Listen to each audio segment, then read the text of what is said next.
Good day, folks. How's everybody doing? Good, how are you? Good, good. Okay, so to start off with, for our lab, I was going to get a bus for us to go over to look at this, but with the virus and everything the way it is, I didn't know about putting everybody in this sardine can. So here's where we're going: 26 Swannanoa Avenue, and I'll text everybody that address so you'll have it. You can put it in Google, whatever. So there's a big parking lot right here, and Kat McReynolds, who is my former student that's building these apartments, she's going to find out what's up with this parking lot. She says that there's normally just a few people parked in the parking lot, but when I'm looking at it on Google, I see all these posted signs on here. And so she's going to go by there and get some pictures for me. And it looks like there's just a handful of parking spaces that might be restricted. I don't know. But if that's the case, what we'll do is we will group up at this parking area here, and then we'll just walk two blocks down to this area here, and this is where the apartments are going to be. And this is, like, again, this is 23 Swannanoa Avenue, and it's located in West Asheville. And I don't know what the name of this road was. I didn't even pay attention. And I'm the world's worst. This is Haywood Road. So I'm the world's worst at giving directions in Asheville because I don't know actually, let's see. Parking for Ambrose West. Well, guess what? Ambrose West, which is over here somewhere, is closed currently. So I might give them a call and see if they would mind, or if anybody answers. If nobody answers, then I'm going to say that we're probably good to go. And so we'll park here and walk down there. So 12:30 for those of you who are on the Tuesday. So far, this is what I've got. So Tuesday is Alex, Austin, Luke, Stanley, Mike, and Sophie. All right. And then Thursday will be Dominique, Danny, Brian, Josh, Brittany, Cynthia, and Megan. And I'm waiting to hear back from a few others. And I think I got, Ben, Monica, Isaiah, Morgan, and Brandon I haven't heard back from as of yet. So if you're on the haven't heard from list, give me a holler. And come to think of it, Morgan, I don't even have your text. I haven't received a text from you, so I don't even have your cell phone number to get you information for the class. So if you would, get that to me. So I see a question here from Luke that I've not seen yet. So let me look at that right quick and see. That was 7 days ago. No, I answered that one. So 18 hours ago, concrete. Let's see. In places like Arizona in the middle of the summer, do concrete workers have to really push to get their concrete poured and floated before it dries? Cause the heat makes it dry, right? That is right. So, the heat, the sun will dry us out. So when you said here before it dries, remember that we don't want concrete to dry. We want it to cure. So yes, one of the ways that we do that is we may sprinkle it. Okay. So once it starts setting up and getting hard, then we can put water on it, and it's not going to hurt the concrete, the finish of the concrete at all. And a lot of cases, what we'll do is we'll put plastic on it. Get rid of this floating menu here.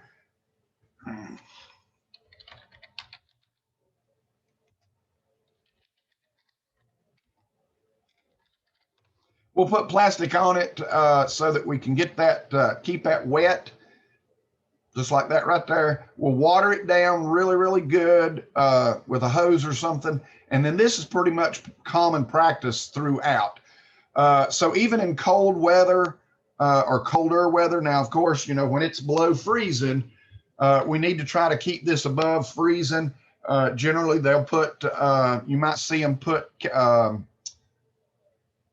kerosene lanterns around the perimeter, or some of these work lights, super duper heated work lights, halogen lights to keep this warm. But the curing process actually makes its own heat.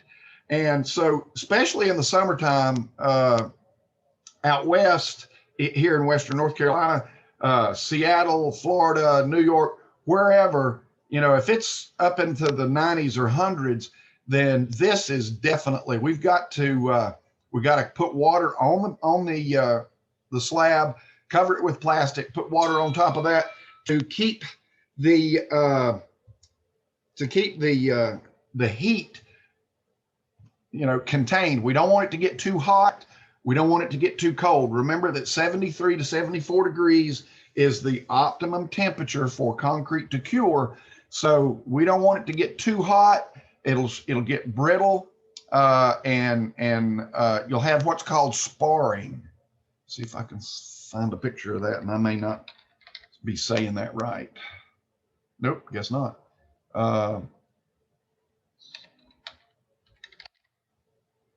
Spalling, maybe that's what I'm trying to think of. Yes, there we go, spalling. So, you know, when you get too hot, you'll create this spalding effect where it cracks on the top of the surface. But once this happens, now a lot of this is not just from the heat. A lot of this is once you start this mess, then that opens up a whole can of worms. Water can get into this, and once it freezes, it's going to pop. So anytime you have any of this spalling going on, then you're going to have some real strong issues. Now, remember that this is a huge issue. We talked about that.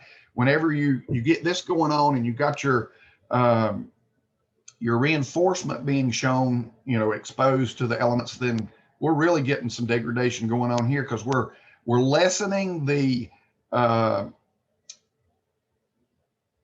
compaction forces on the concrete, and by rusting on this, allowing this to open up, then, you know, we're losing tension and bending properties as well. So, you know, try to keep it as close to around 73, 74 degrees and 100% humidity, or in other words, soaking wet until, you know, for 28 days if possible.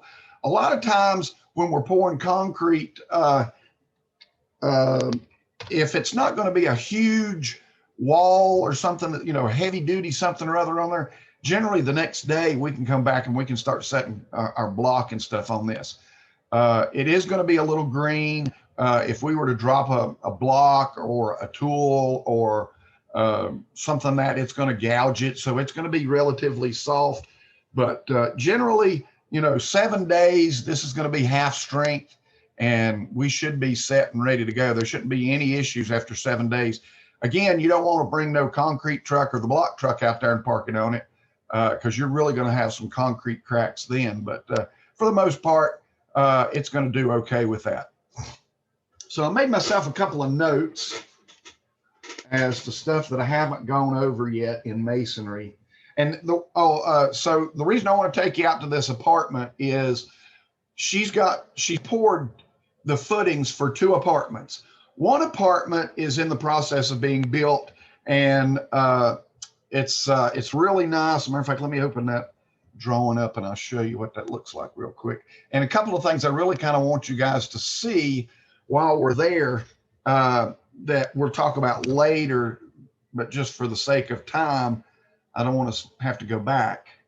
Okay, so this is the apartment that we're going to be looking at on 23 Swannanoa Avenue, and it's a 2-story.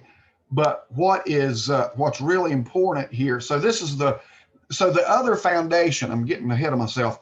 The other foundation has already been poured for the second apartment. It was cheaper for her to go ahead and pour both apartments. Foundation walls are up and anchor bolts are in, and that's something that we're going to talk about today is, you know, pouring. Where do we have to pour the cavities? What cavities need to be poured? And then I want to talk about the size of block and corner block and stuff like that. So the one thing that is really important on any kind of multifamily dwelling is this little thing right here, and it's called a firewall. So this firewall has to be in place. So we've got two families living here. We got a family over here and a family over here. And well, you know, the meth heads are living over here on this side, and they're over here freebasing cocaine and shit. And, you know, they set the place on fire. And then the, you know, the innocent family over here has some sort of protection so that, you know, it's a 2-hour rated firewall. So this is not going to cross over. This goes all the way through. When I say all the way through, I mean all the way through. So this wall has to go all the way to the bottom of the roof deck so that we don't have any transfer of heat or flame through the attic, and it goes all the way to the bottom of the floor. Now, once you get to the bottom of the floor, there's a big old wall right there that's going to keep you safe from any kind of flame passage there. But this will just give you a kind of an idea here. So it's almost like what we were talking about, the envelope of the house, the conditioned space of the house. So this firewall has to go all the way up. And sometimes you'll see buildings with big old funky looking thing in the middle of it like that.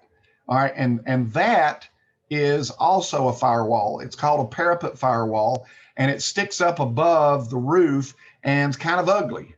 But you know, this is, in some cases, it's not so much used anymore. Because, well, for one, because of the way it looks, and you know, so it's let's see here, copy, and it, you know, it's just not cool looking. So it would be sticking up above this thing all the way around, and you know, it just kind of adds to. I didn't get that right, but you guys get my understanding, I hope. I spend way too much freaking time on CAD. So when I'm not in class, I'm doing some drawings and stuff on the side. So this thing would stick up above it like that. It's called a parapet firewall, and it's made out of solid masonry. Most of the time when we do something like this, it is a solid masonry wall all the way down, and it has to be a minimum of 8 inches thick. So it's huge. It is huge. But anyway, so this is what we're going to be looking at. And so I want you guys to, you know, be able to see some of these footings, the foundation, and we'll talk about how the foundation is tied to it. When we're looking at the post, I'm not so sure that she did this exactly this way. I can't remember. But in this case, what we're doing is we're trying to keep this post out of the ground. The ground,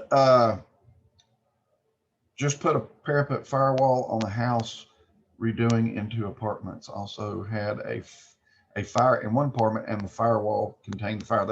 Thank you, Cindy. So Cindy says just put a parapet firewall on a house that they were doing in apartments, and the one side caught on fire and it retained. Can you guys? Can anybody see this chat thing when I open it up like this? I mean, I've got it open. I can see it, but I don't know if anybody else can see it. And I was just curious. Can anybody see this chat thing? No? Okay. All right.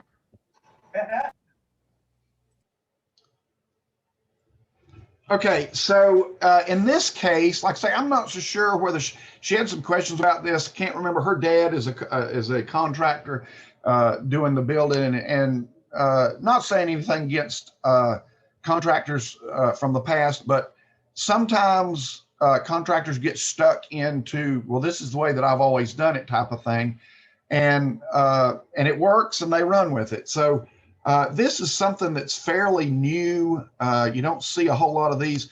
What they'll do is they'll put the anchor either in the concrete, or they will put this anchor, this post anchor directly on the footing, and then they'll put dirt over it. So if you've got any kind of dirt that is, you know, that might be covering this post, What this does is this kind of creates a cup in here that water can hold in here because it's underground. Pretend like this is the ground. I've been fine all morning and now I want to cough. So at this point right here, even if it's pressure treated, this is the line of life and death. So where the moisture meets air, this is where rot will begin. Down here below it, you may get some fungus that's growing, but fungus also needs oxygen to survive. And like I say, this line here is where degradation is going to start taking place. And it doesn't matter how good you've got this this anchor in here, then if it's underground, then you have a problem. So that's why we started putting these on these blocks. You don't want this great big ugly looking 24 by 24 footing above the ground. You want to get to below the ground, but you can do a nice little something or other here. And if even you could put rock over this if you want to, some sort of rock veneer. So this type of anchor base actually gives us an airspace in here, which allows air to go through here and dry this out. The drier we keep this wood, the less rot we're going to have problem with. And again, we're putting a rebar in here to hold the cap or to the column block to the foundation. So what is column block? Column block or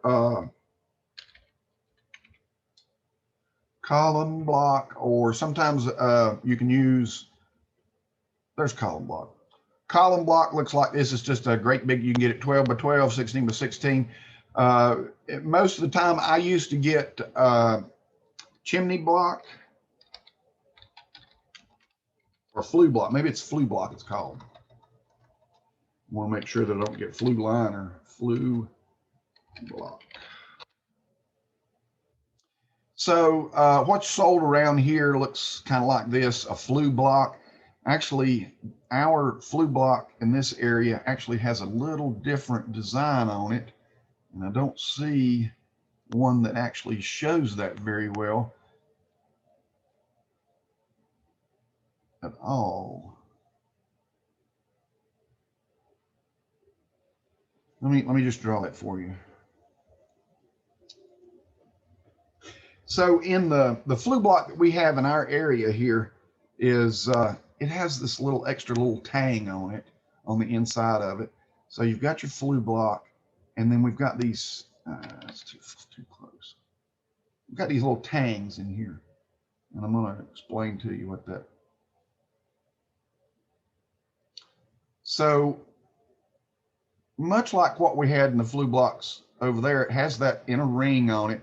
But like I say, the ones that we have here have that little jut out place here in the center of that. And the reason is when we go to put our flue liner in.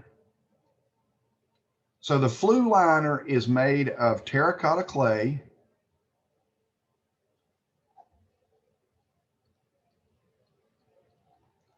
I think there's two T's in that. And this is, of course, CMU, concrete masonry unit. So these are dissimilar materials. These move at a different rate. Of course, we've got, in excess of 2,000 degrees probably in here. And, it might be 0 degrees outside here. So, this is going to expand and contract at a much greater rate than the CMU is going to.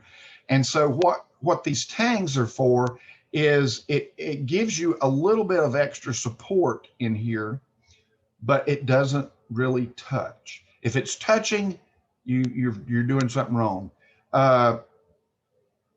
Also,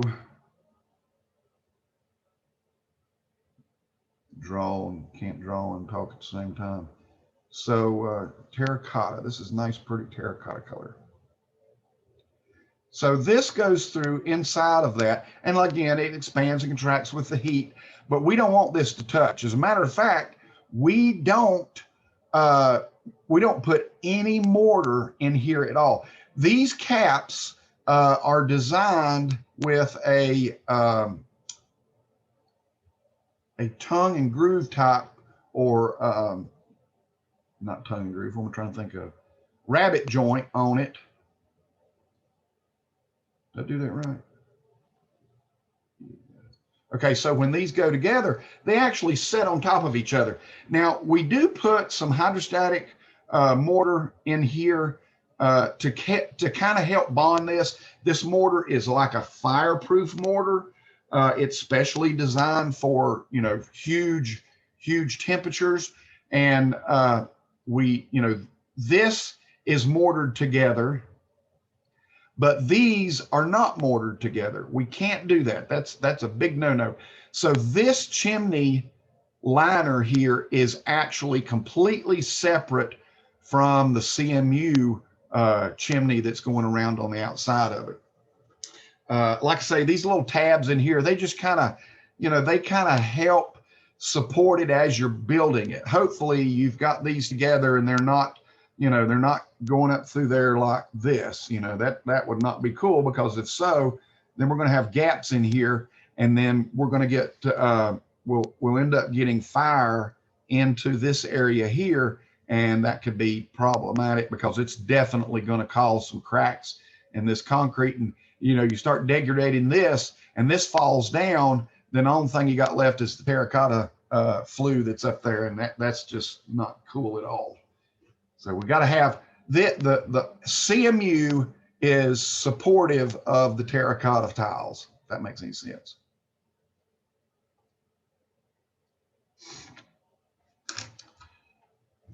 So like these just don't show that little tang in there. I don't know why.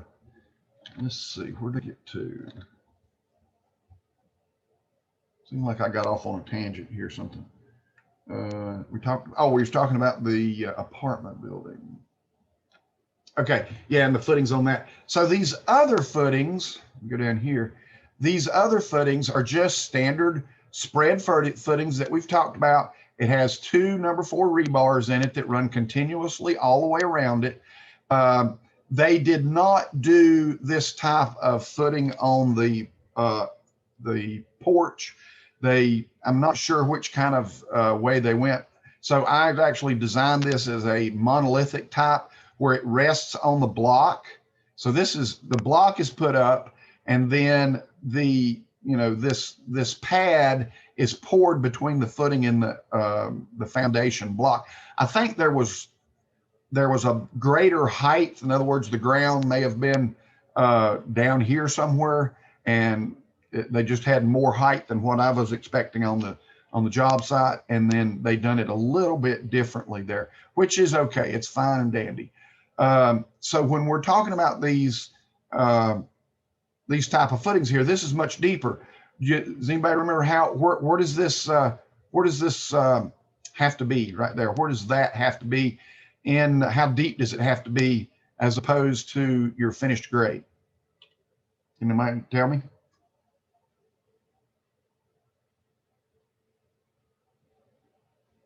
Anybody? Have I got my speakers on? Somebody say something so I know that they're talking. We're looking for, below the frost line on that. There you go. There you go. I was waiting for somebody to say 12 inches thick, but it's below the frost line. Okay, so very good. Thank you, Danny. Below the frost line. So it changes from region to region. It changes from the coast of North Carolina to the mountains of North Carolina. So the proper answer is it must be below frost line, not at, but below frost line. All right, so let me show you another type of, if I've got it. I know I've got it, it's just a matter of finding it. All right, here's what I was talking about, a floating slab. We've talked about the floating slab. So it can go, basically, actually it doesn't go, but if the building starts settling, then this can float up and down without a problem. And it, hopefully we're eliminating the fractures and stuff in the house.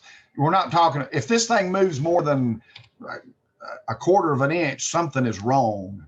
Actually, if it moves more than 1/8 of an inch, something's wrong. And where are you going to see it? You're going to see it in your masonry. It's going to crack up through your masonry. and you're going to see it in your drywall. You're going to have all sorts of crazy cracks up in your drywall as well.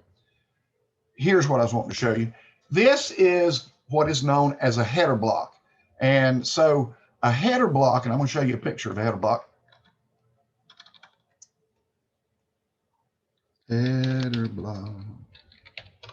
A header block is this funky looking block here, and there you can see a very good picture of it. A header block. So why do we use a header block? Well, that's a very good question. So let's look at this. So let's say I'm not going to use a header block.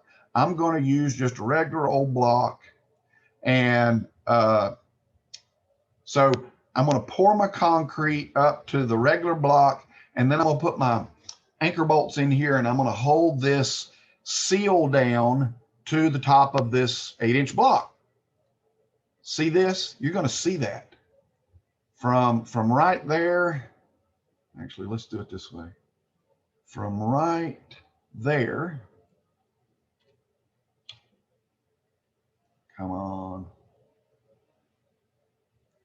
Didn't make it big enough, did I? Right there, you're going to see that.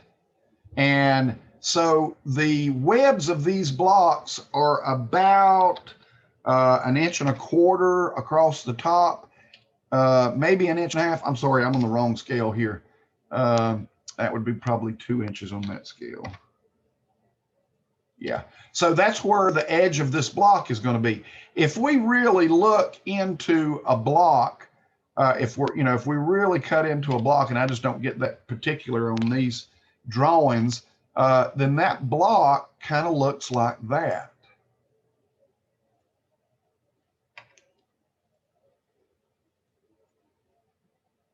All right, so remember that it has a bigger, the web is bigger on the top than it is on the bottom, so it can be taken out of the mold when they're making it. So these walls are funky looking like this. And so if we put this up here just like that, then we're going to see the top of the block, and we're going to see the concrete underneath it. So by using that header block, then what we do is we get this back out of the way. And so, when we're looking down through here, we're seeing wall and we're seeing concrete footing. We don't see this top of block thing. So it helps to, disguise that so that we do not see this block here for the concrete. And that's what it's made for. It's exactly what it's made for. Header block. Let me stay in the footing here for just a minute, and let me talk about a stepped footing.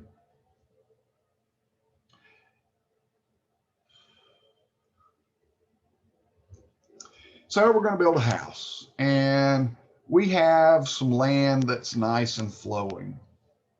And hopefully you'll be able to see this with the apartment next week. Obviously, we've got to keep, find my ruler to make this nice and straight.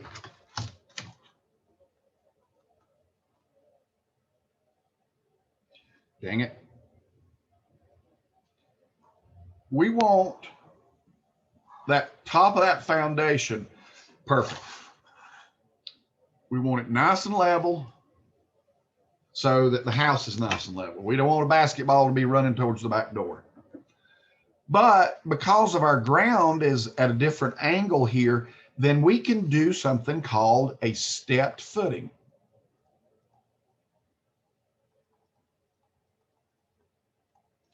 And the stepped footing maintains that below frost line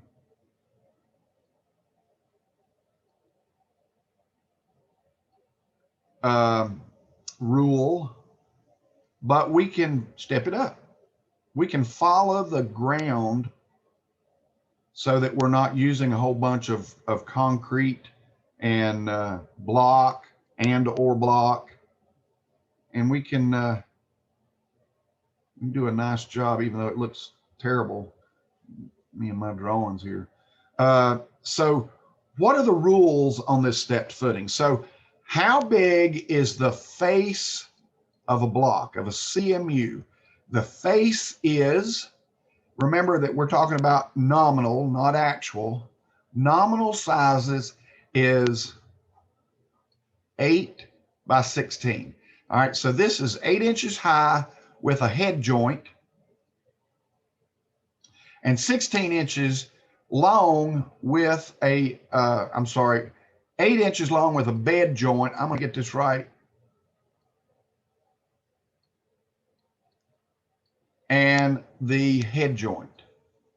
One head joint and one bed joint will give you, or should give you, 8 by 16. When we start, we're going to start laying some block week after next, second week of February, and we're going to see how well you guys keep your head joints and your bed joints. So remember that anytime you're making a joint, it's got to be 3/8 of an inch thick.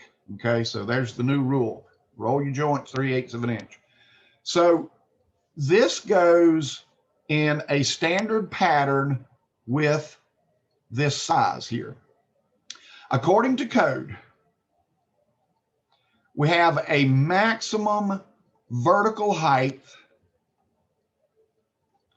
of 24 inches. 24 divided by 8 equals 3 courses. Okay. Remember that number. It comes back to us again and again and again and again. So that means that any single step can be a maximum of 2 feet or 24 inches. The minimum of our length here is 48 inches. 48 divided by 16 equals 3. All right, so there's 16 inches. So 3 block can go here. That's minimum. We need to maintain a 4-foot drop or 48 inches. We need to keep that minimum. Now it can go 137,569 feet, but this is the minimum. We can't be down to 2 blocks. We can't be down to 1 block. The maximum height here, we can go 1 block, we can go 2 blocks, we can go 3 blocks, but we can't go 4 block high. Okay, so 3 is the magic number. Again, I keep saying that. I sung that darn song all day yesterday. So this is, your standard 3 block by 3 block. Okay, so this is a minimum. This is a maximum. That's all you just got to remember. Pretty simple.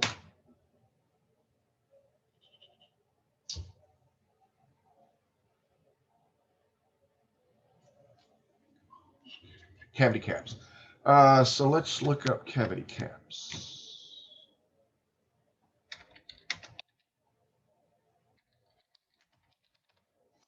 What in the world are cavity caps? This is a cavity cap. It's just a piece of metal. That's all it is. What do we need it for? It goes on the block so we don't have to fill up all the block. So let's go back over here. I can clean up some of this and still leave my wall.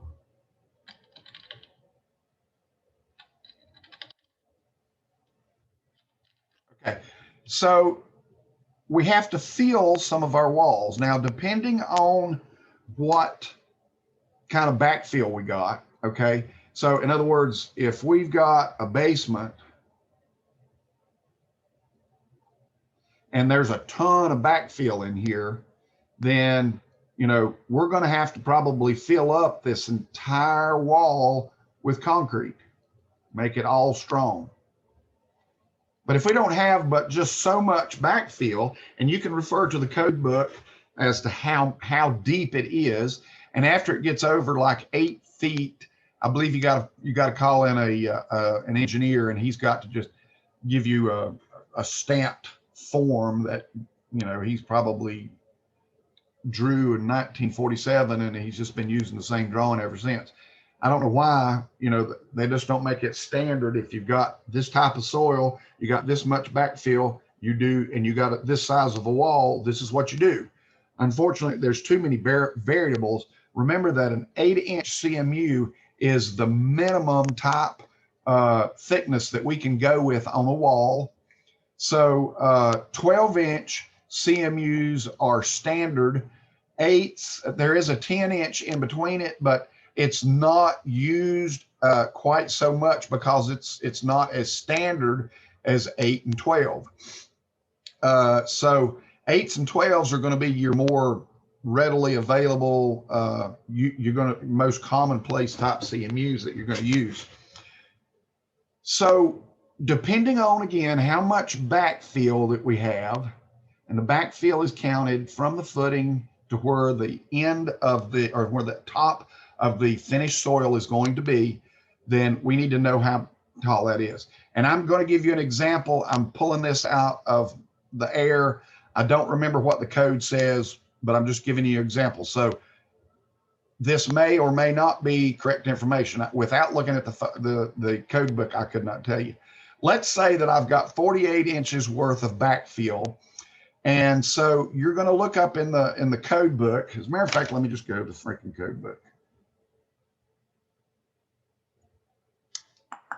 I've got a problem with, for some reason, my code book. I've got a subscription to this, but it's not allowing me. You see it? You see my time? Yeah. See, I'm signed in, and it says I need to upgrade to the premium. I've got a 3-year contract, and so I contacted him this morning to find out why I've been locked out. So I can't do any searches. It won't let me do searches. So I'm going to go and find this the old-fashioned way. Hopefully that I can find it fairly quickly.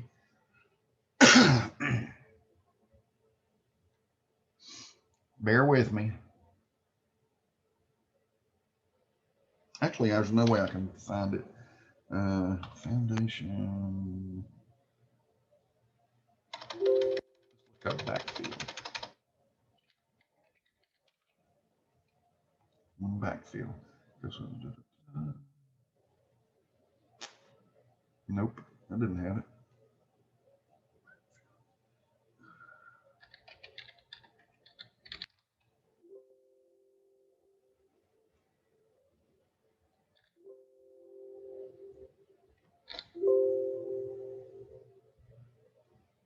I'm not spelling that right. Let's see, what else could I look it up as? Height. Oh, crap.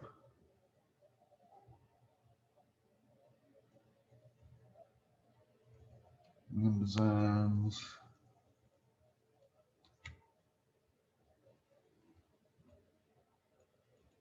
Ah, shoot, I can do faster by rolling it.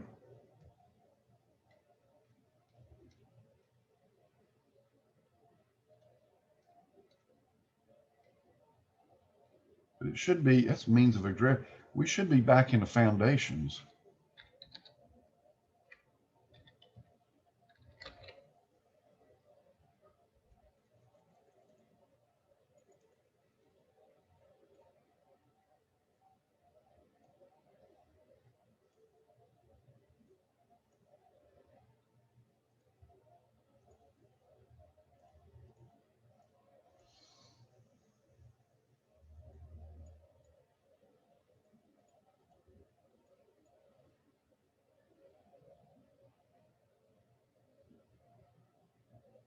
Nope.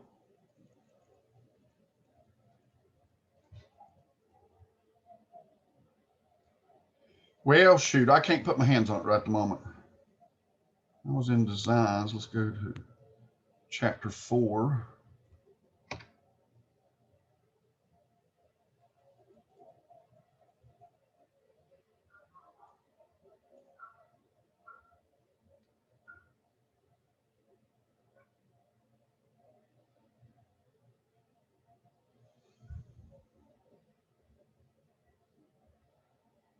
There we go. So if we have a maximum wall height of 5 feet and we have a maximum unbalanced backfill, what does unbalanced mean? It means we backfill it basically. Okay, we're having to go back in and put this dirt back in because we had it out. That means it's going to be settling. So it's unbalanced and it's going to be in a movement. So it says here 4 feet unbalanced. We can use 6-inch solids or 8s for this. But now this is the type of earth that we have. We are most likely down here in the CL, which is clay. So 6 solid. We can't use 6s for foundation. Let's see what note D says. Note D says solid indicates solid masonry units. Grout indicates grouted hollow units. Okay, so you could do a 6-inch solid poured wall, or you could do an 8-inch CMU wall. And then it gives you different heights there. Somewhere I thought it gave, yeah. Here's what I was looking for. So an 8-inch masonry wall foundation. We have 6 feet 8 inches of wall height and an unbalanced height of 4 feet. We are going down here. We got to use CL soil. We're going to be putting number 4s at 48. So let me explain what that says. So at this point, let's say that this wall is 6'8", and we're going to have 4 feet of backfill. Then we're going to have to go with number 4 rebars down through these cavities.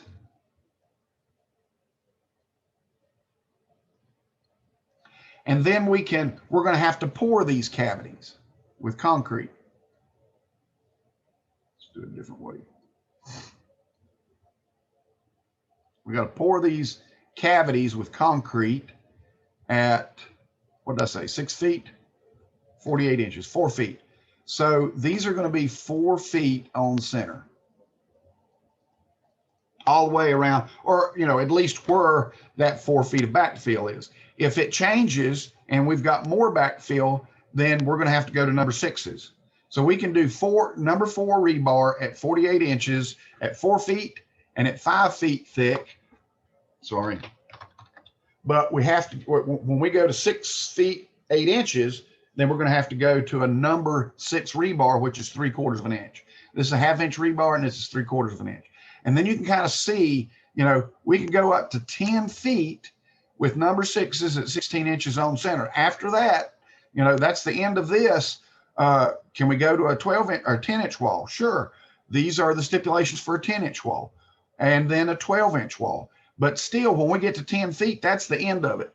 The code does not apply anything larger than 10 feet. So you're going to have to hire an engineer anytime you go over 10 feet of wall with 10-foot backfill.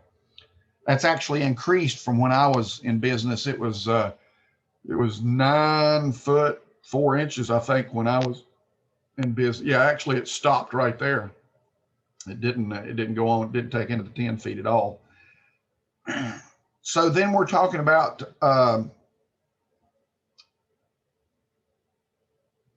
this is just another one, table 4, R404.1.22. Then so we're using different types of basement walls or concrete walls, and then it's just doing pretty much the same thing. NR means not recommended, meaning that it's too small. So you have to follow these codes in here to be able to figure out what you're actually going to be doing. And again, if it's not in the code book, then you're just SOL, and you're going to have to hire a engineer to help you do this. Now, we talked about that Durawall, which is the ladder reinforcement. Remember, it looks either it's like this or it's like that, Jacob's ladder. One of the two. Then we have to put it every so often as well. And we basically are making a mat in here. So we have strength from bulging this way, and that's what these verticals do. And then if we're looking down on the whole length of this wall here, this keeps it from bowing out like that. We don't want it to bow out. So it helps strengthen that up so that we have good strength all the way around it. Especially if this is going to be like a garage, then we're going to have to come in and we're going to have to fill all of this with some sort of stone, compact it down really good, and then we're going to be pouring concrete on. We don't want this to blow out in the process of putting our gravel and our concrete in there. So again, I've got back on a tangent again. I seem to do that today. All right, so our same rule of thumb applies here and here. The minimum that we can do is 8 inches in our depth, and where it steps up. So 8 inches is the minimum there. And again, the rule of thumb, if you guys have forgot that, the rule of thumb on sizing our footing is the depth is equal to X and the width is 2 times the X. But as we've talked before, most of the time these are set by the width of the backhoe bucket.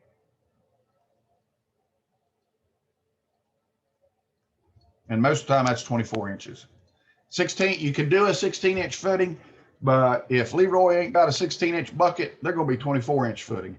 Now, if it goes the opposite way and you need a 24-inch footing, and you know Leroy's got a 20-inch bucket, then he's going to have to make it. You got to make it what the code says. Anyway, so you can go bigger, but not smaller. Just remember that. And again, you know, go above and beyond the code when you're building for sure. Even this point here, the corner here, has to maintain that below frost line to that very corner there. So make sure that all of this is well below that imaginary line through here that's going to freeze. We've got to make sure that we get the whole bottom of it below that.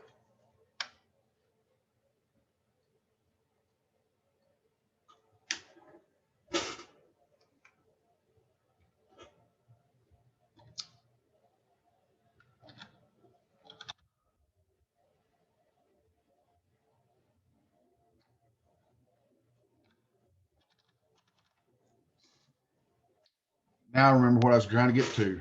The cavity cap. Where do we put the cavity cap in? Jesus, Pete, what's wrong with me today? Okay, so let's say that we have a very shallow wall here. We don't need, you know, we don't need any extra reinforcement in here. Or let's say we do. Let's say that we've got, you know, we've got these rebar in here at 24 inches on center. I mean, 48 inches on center. And we've had to fill this. We've had to fill that particular cavity right where that rebar is. So we filled that cavity with concrete. You'll hear it referred to as grout sometimes too. Filled with grout, same difference, filled with concrete. Now, we're going to start putting some anchor bolts in here. And at every anchor bolt, let me change colors. At every anchor bolt, we're going to end up filling 2 cavities. And I'm just giving you a scenario of what it might look like, because I'm going to talk about anchor bolts here in a minute. And then we're going to have to fill up the cavity, the cavity where this anchor bolt is. So how do we fill just this up without, you know, having what it sounds like a two-story shit house? When you put this concrete in there, it just goes all the way to the bottom. You don't want that to happen. You want it to stay there. And that's where those cavity caps come in place. So you have to think ahead and put these cavity caps in there. Again, at the anchor bolt,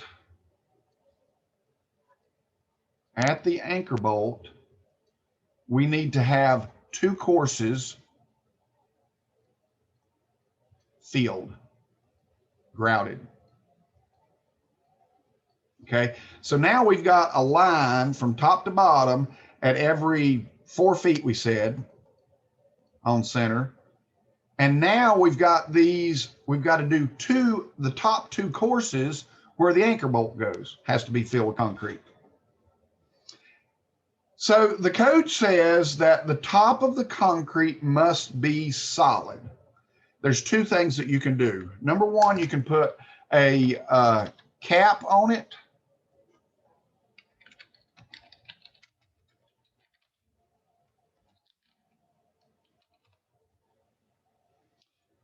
Not particularly that, but let's see. Kind of like that. Is there not a better view of that?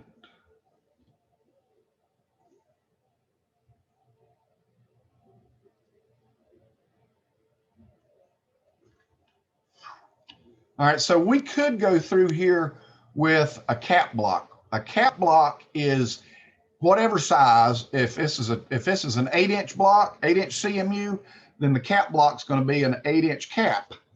But that doesn't mean it doesn't go by the same. Yes, it does, but it doesn't. I know that doesn't make any sense. So we've got an 8-inch CMU here, meaning that that's this way here. But up here, this is going to be 8 inches this way, but it's only going to be half as high and at 4 inches that way. This is generally solid as well. You don't want any, or it is solid. It's not generally solid, it is solid. So the difference in a 4-inch CMU, 4-inch CMU, and a 4-inch cap block, so, or excuse me, 8-inch cap block. So this block here is going to have, they're going to be small. They're going to have slits in it. And this is a 4-inch CMU, but a 4-inch cap is laid this way and it's solid. Okay, that's the difference between the 2. So when you're doing a cap on here, this gets a little bit monotonous. So we've got a wall here and we're going to put a 4-inch cap block on it. Now, remember, it's solid. We have to make the top solid. That means that wherever these anchor bolts are, we're going to have to take that cap block. We have to determine where this anchor bolt here is, and we're going to have to drill this out. You know how hard that is? It's a pain. So this is generally not done. I mean, I think it actually was in the code for about a year back in the 80s that said that all walls had to have cap block on it. Well, good God. I mean, to figure out where the hole is going to be, to drill it, to put, make sure that your anchor bolt stuck up high enough to get through the anchor bolt. The anchor bolt was high enough to get through. The cap block was kind of a pain in the butt. So they done away with that. They didn't last very long. And so now what we can do is we can go through here and we can pour the top block all the way with grout.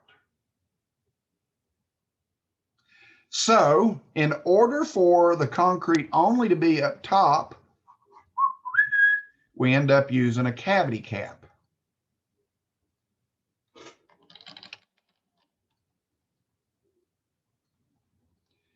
Now, in the old days when I was building and so forth, we ended up using bags. The mortar bags we would shove down in here into these sills, cross through here, and that would prevent concrete from falling through. And it's made of paper, people. I don't know why we didn't think about that. And why would this be a problem? That's why. These are hollow block, meaning that the inside of these never see daylight. And if a little critter gets in here, then he can go all the way up to the here And if this is paper, he's going to get up here and say, ooh, food. And he's going to eat up all of this paper, and he's going to build a colony there, and he's going to continue. And then there goes the whole freaking house, because it just opened up everything. And that's why that's one of the reasons why that we cap the top of this off all the way, is to keep these little buggers at bay. We don't want them coming up into the house. Now, remember that we do got to spray all of this area with termite spray before we pour the footings and before we do a pad, but we don't put any kind of termite anything up here except a termite shield, and I'm going to talk about that. So let me just show you a picture of the termite shield.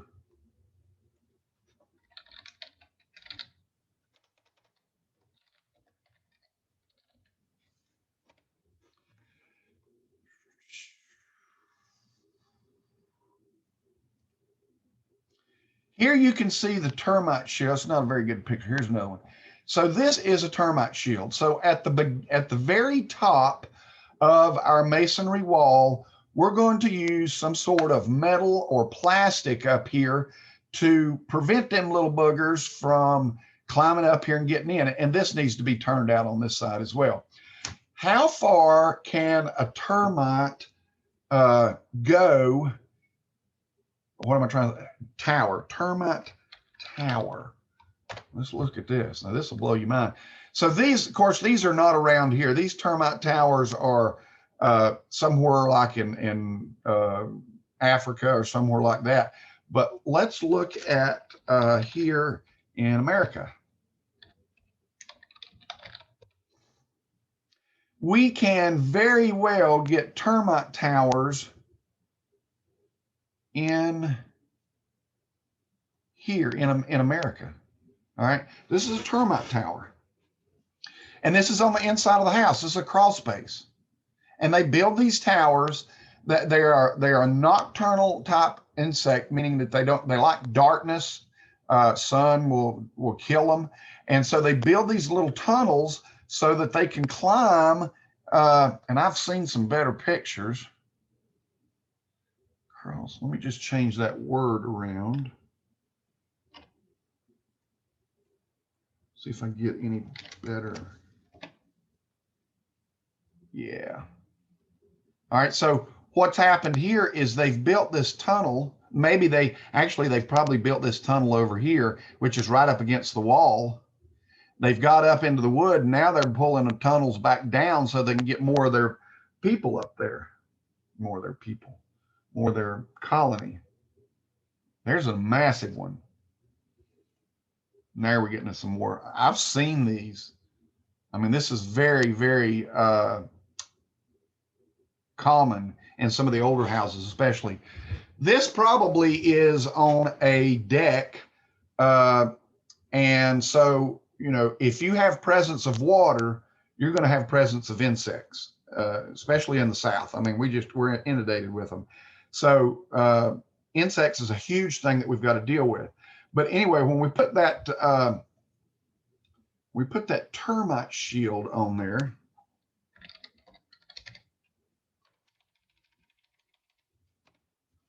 then, you know, it helps prevent those little boogers from climbing. They can't, this is slick.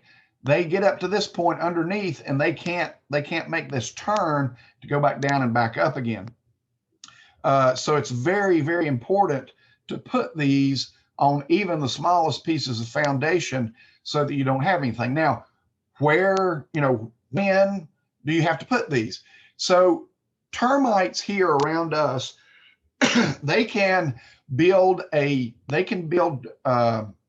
tubes, those termite tubes, about 12 inches vertically. Okay, they can build them astronomically horizontal, I mean downward, but going up, ascending, then they can only go about 12 inches before they can't think of the term. Anyway, they fall down. So anything that is 18 inches or less to the ground needs to have a termite shield on it so that the termites cannot do. Now you see just metal, metal, metal, metal, metal, and if anybody's went over and done any pricing on metal, then you know it's pretty expensive. But you can use plastic roll flashing as well. But the one thing that you need to make sure that you understand, this is what I'm talking about here.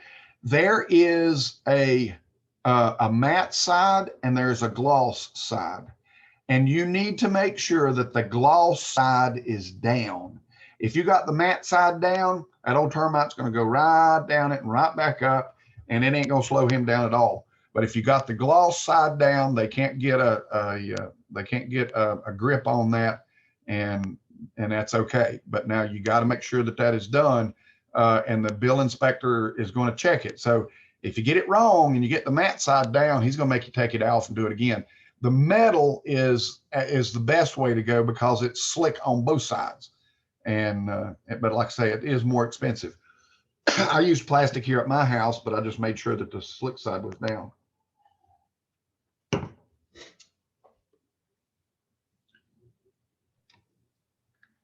Worth pointing out that that also creates a capillary break between your masonry and your sills, your pressure treat sill or any other wood that's in contact with that metal. It keeps moisture from wicking from the concrete into the wood.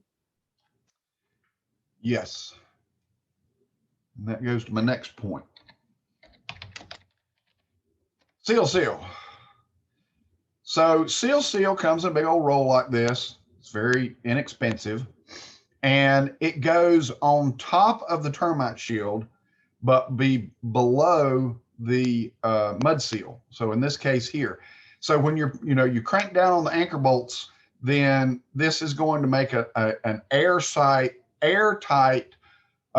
seal between the outside and the inside. Now, it could still wick water, and we need to go through here and potentially put some sort of water barrier on here to prevent any kind of water wicking up into that. That generally does not happen. I don't know why. It should be a code, but it's not. But the seal is a code. You have to put the seal on there, but it definitely should be taped. Some of the new laws are taken. We just switched over to the 2018 code. This is our second year. It was adopted last year in January, so we're working on our second year. We've been on the 2012 code since probably 2014. I don't remember when it was adopted, but we're always behind on our code. And so, I don't know, you got to think ahead. Don't wait for the code to change and then start doing stuff. You need to, this is stuff you need to be doing now to prevent water from coming in, or even this. This is very doable. And a lot of cases, I do this. I do a lot of caulking. So the seal is also used in insulating purposes. Right there we go. So you're going to have these cold places where we have a double top plate. And I know I'm jumping ahead of myself. I just want to show you where all you could use this. Double top plate on a lot of our walls. And so we can use seal to go around that top portion up there and help create a thermal break so that we don't have any heat leakage or loss across where we've got multiple studs there. And if you got a double stud even running up and down, hey, it wouldn't kill you to put that stuff on there as well. So mainly seal, and that's not a code, by the way. The code is right there. The code says you got to have seal. You got to have it on whether you got the termite shield or not. You got to put it on there. I can remember a couple of years ago, well, not a couple of years ago, several years ago, I was building a log home, and we're talking a log home. These logs, it was a huge house, and they were 8 by 10, 8 by 10. I believe they were 8 by 10 logs, 8 by 12, 8 by 10 logs. Yeah, they were 8 by 10. I know they were. And so, you stack a log on a log on a log on a log on a log on a log on a log, and that's a lot of weight. And we had all of these boards tied down, but I could go up and down the set of stairs as we were building it, and we didn't have to have seal at that time. and you could see air perfectly all the way, or you see light rather, all the way around this thing at different points. And it just flabbergasted me as to how we could still have light shone through here after all the weight of all of those logs were on top of there. So sill is a very, very good thing to put down, even though, I mean, it is code, but it should be, you should be doing it anyway.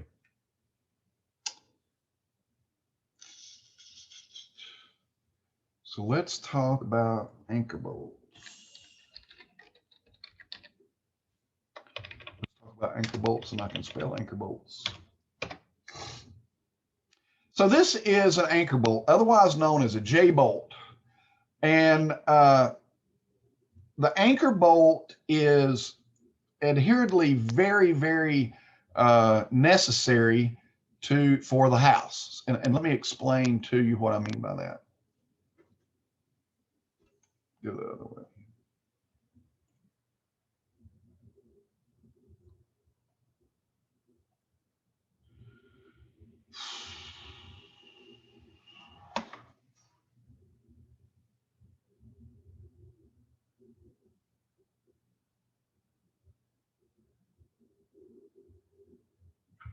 I think I may have showed you this house once before.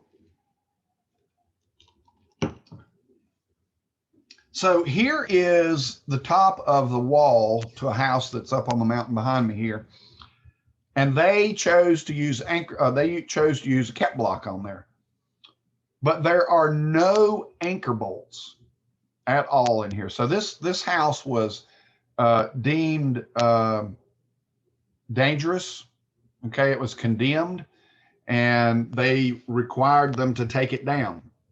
And it just, I mean, you know, how in the world are you going to put a house up on top of a mountain and not tie the wooden portion of the house to the foundation? That just blows me away, but they didn't.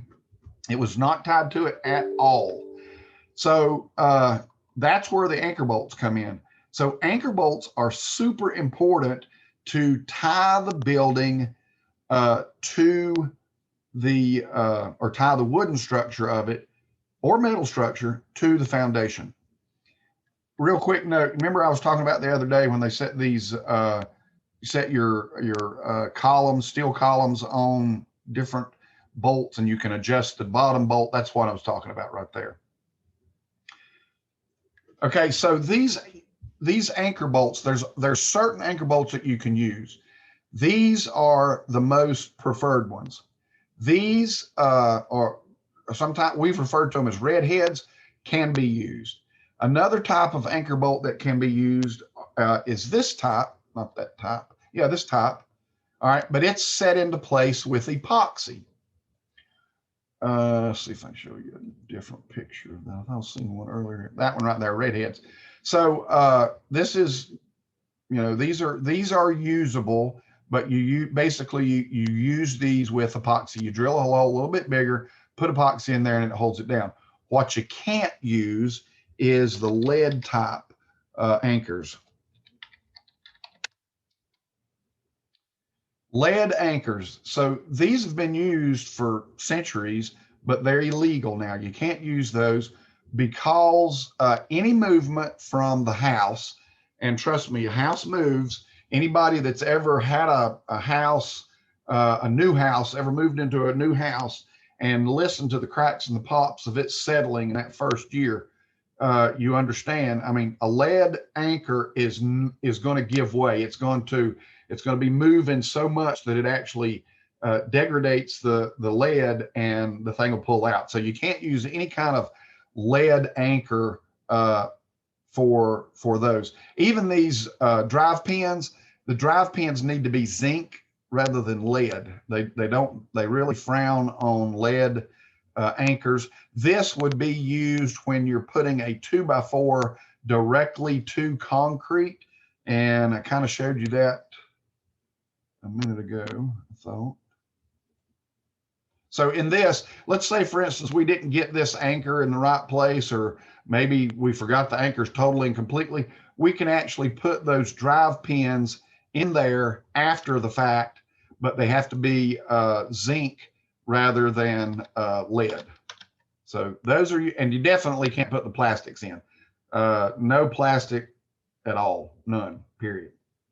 And that just gives you an idea of different types of anchors there. And I'm going to be talking a little bit more about fasteners later. So these top spread ones are okay. The expansion types are okay, but anything lead, you just can't use anymore.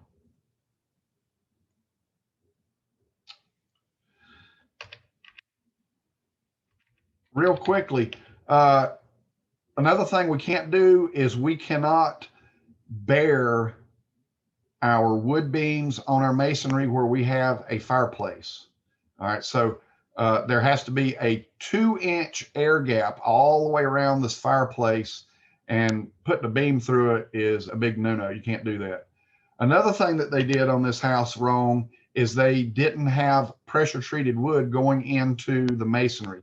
Anytime wood touches masonry, it has to be pressure treated lumber.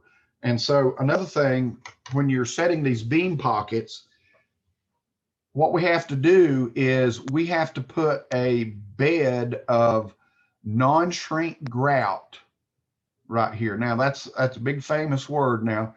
Non-shrink grout. What is non-shrink grout? It is basically tile grout.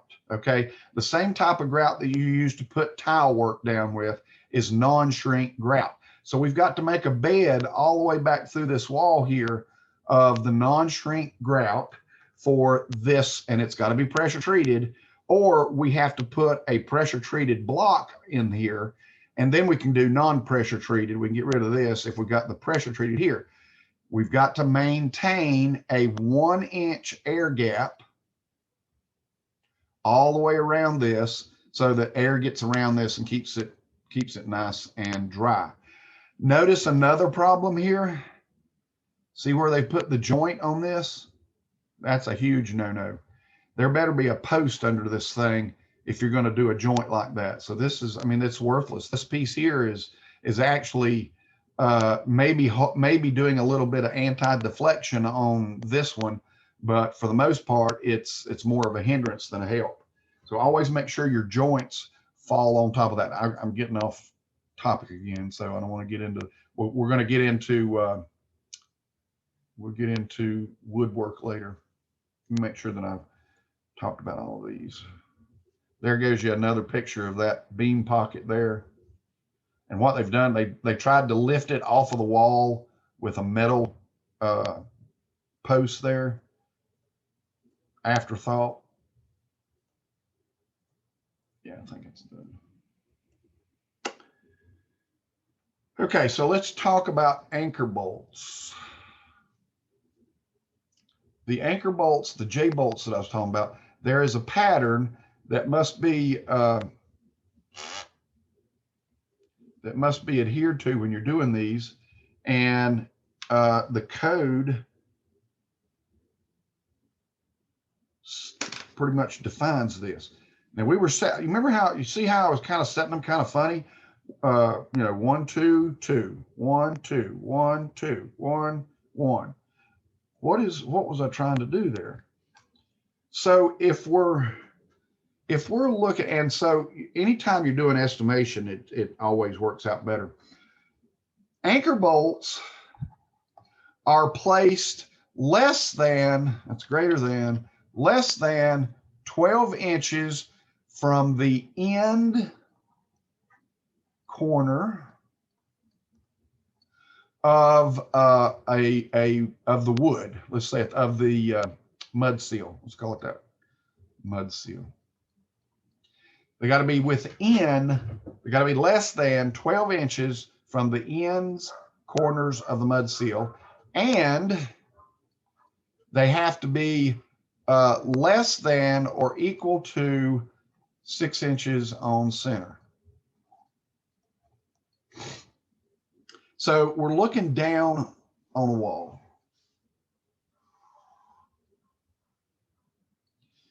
And it has a corner. We've laid out 2 mud seals on here. Drip water on the pad. We've got 2 mud seals on here. And for simplicity purposes, if you use a 12-foot long board, it is going to require 3 anchor bolts.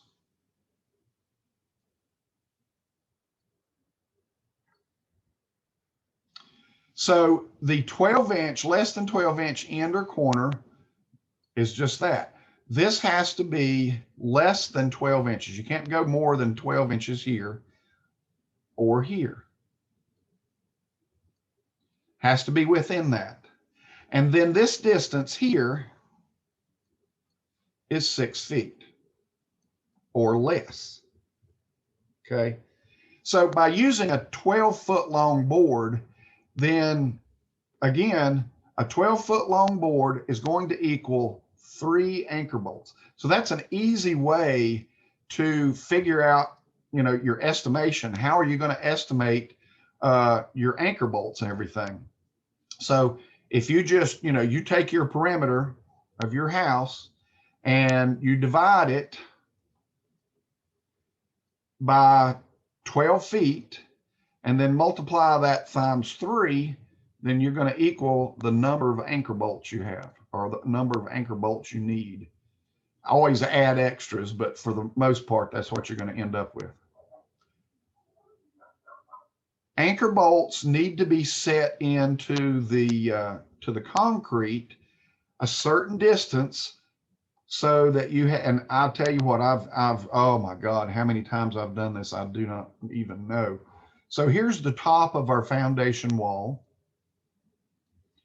And I'm going to go ahead and draw it pretty much like it looks. Whoops, not that way.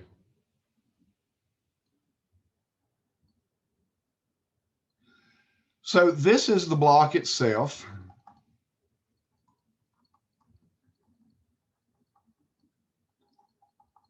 And we have our anchor bolt coming out here.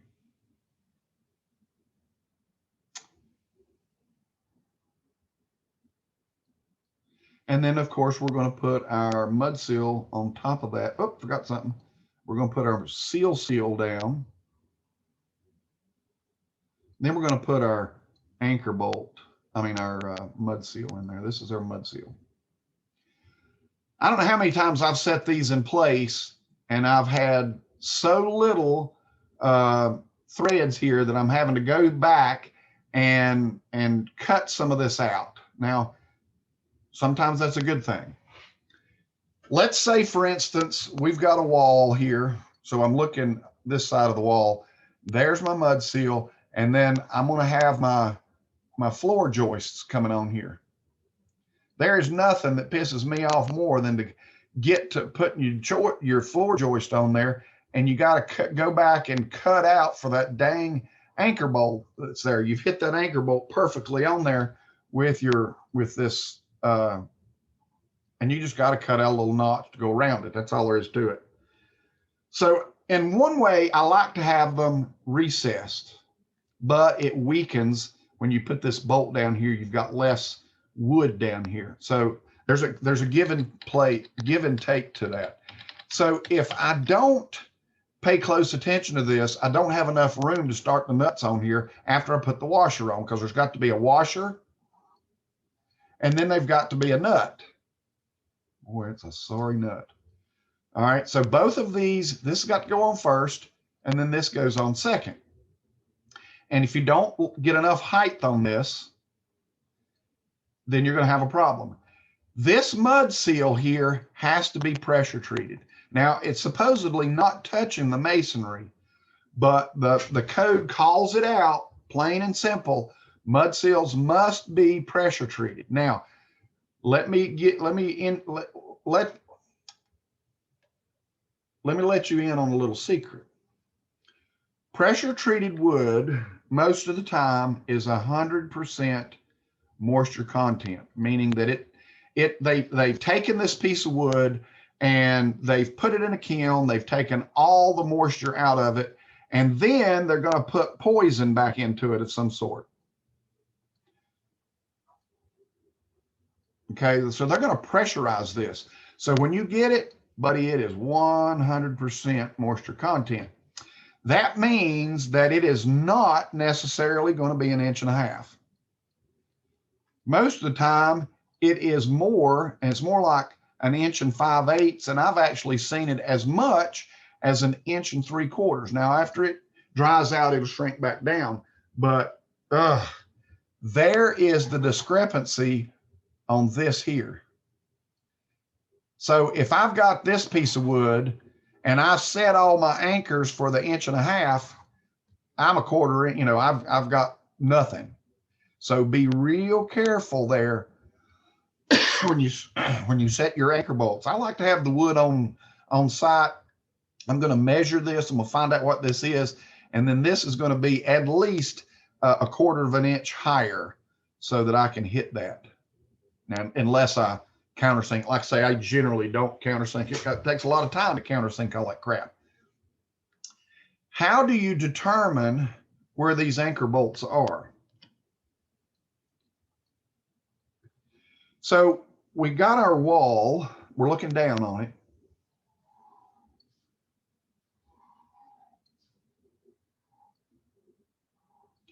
And we've got our anchor bolts in here.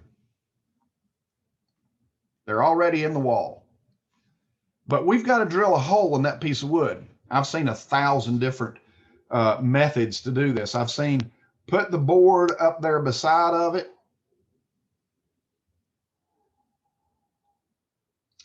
And then take your triangle, put it up beside of it, mark your line where the anchor bolt's going to go. And then you're going to measure from the anchor bolt to the wall here. And you're going to put that same measurement there, and you're going to put your anchor bolt there. Sometimes you get it right, sometimes you don't. One thing that I have found out as a best practice for me is I take my board and I set it right on top of the wall, on top of the anchor bolts. So looking at it from the side, there's my wall, here's my anchor bolt, and I've placed that piece of wood and I've lined it up with a straight edge right up through there, setting on top of that anchor, that bolt all the way down through there. And then I take it with my hammer. I usually got a big old rubber hammer that I use, and I hit it. And what that does is that puts a dimple in the bottom of it. And I just turn the board over and drill my holes, and it goes back on there. I always drill my hole a little bit bigger. All right, so most of these anchor bolts are either 1/2 inch or 5/8 inch. So that means I'm going to drill my hole 5/8, sometimes even 3/4. I've drilled them as big as 3/4. Whoops. And that way I've got a little bit of wiggle room. I can move this around. That if your anchor bolt is this big, your washer is pretty much that big. You're okay. You've got plenty of room to for wiggle to move around through there. So you want to make sure that you get the outside face of the board perfectly level, perfectly plumb with the outside edge of the wall. You don't want it sticking out, because if it's sticking out, you got a problem. If it's sticking in a little bit, that's okay. But if it's sticking out, it's going to cause you a problem in the future. Now, what size mud seal do we use? So it says, the code says that the mud seal, mud seal, I'm thinking seal and mud at the same time. The mud seal should be equal to the block, the CMU wall. Now, this is nominal again. If I have an 8-inch CMU, then I'm going to use a 2x8 mud seal. If I have a 10-inch CMU, then I'm going to use a 2x10. And I have a 12, then I'm going to use a 2x12. What if I have a combination? What if I have a 12-inch block wall, and a 4-inch brick. Goes back to what I was saying earlier. You remember we can put this brick on with a brick tie, and it's called a brick veneer. We cannot put weight on it.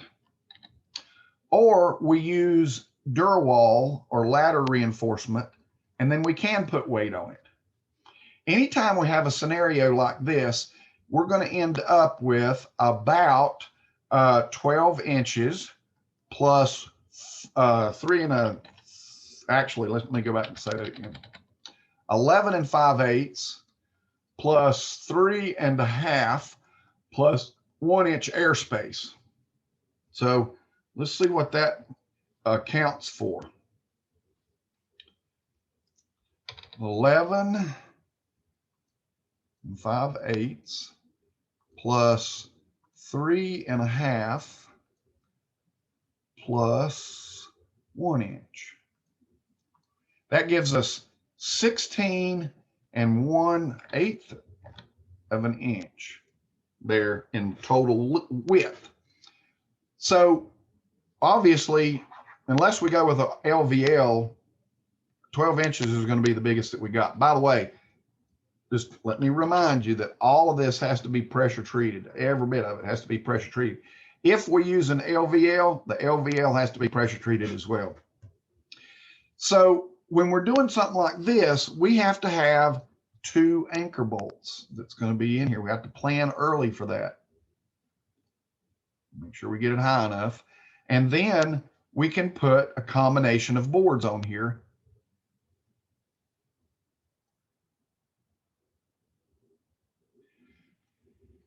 It is almost impossible to put an anchor into the brick. So we don't even try doing that. So anchors got to be in the CMU, and we can do multiple boards on top of that, but they must equal the nominal thickness of the wall.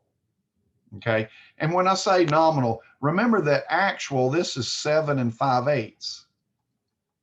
This is 9 5/8. And this is 11 5/8. But when we're talking about this actual is 7 1/4, 9 1/4, and 11 1/4. So there is going to be a little bit of discrepancy, but we want that discrepancy on the inside of it.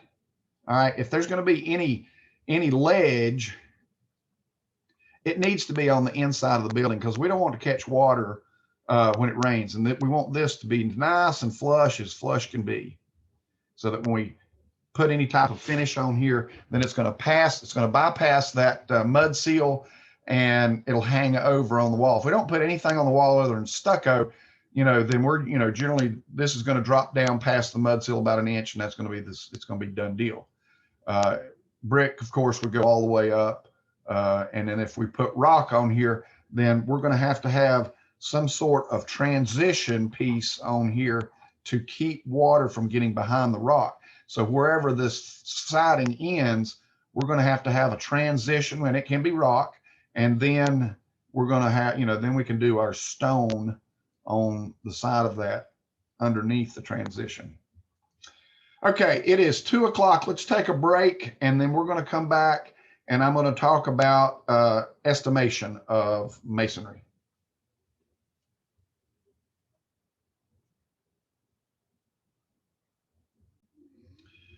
Okay, so let's return now, and I'm going to make these available to you on Moodle.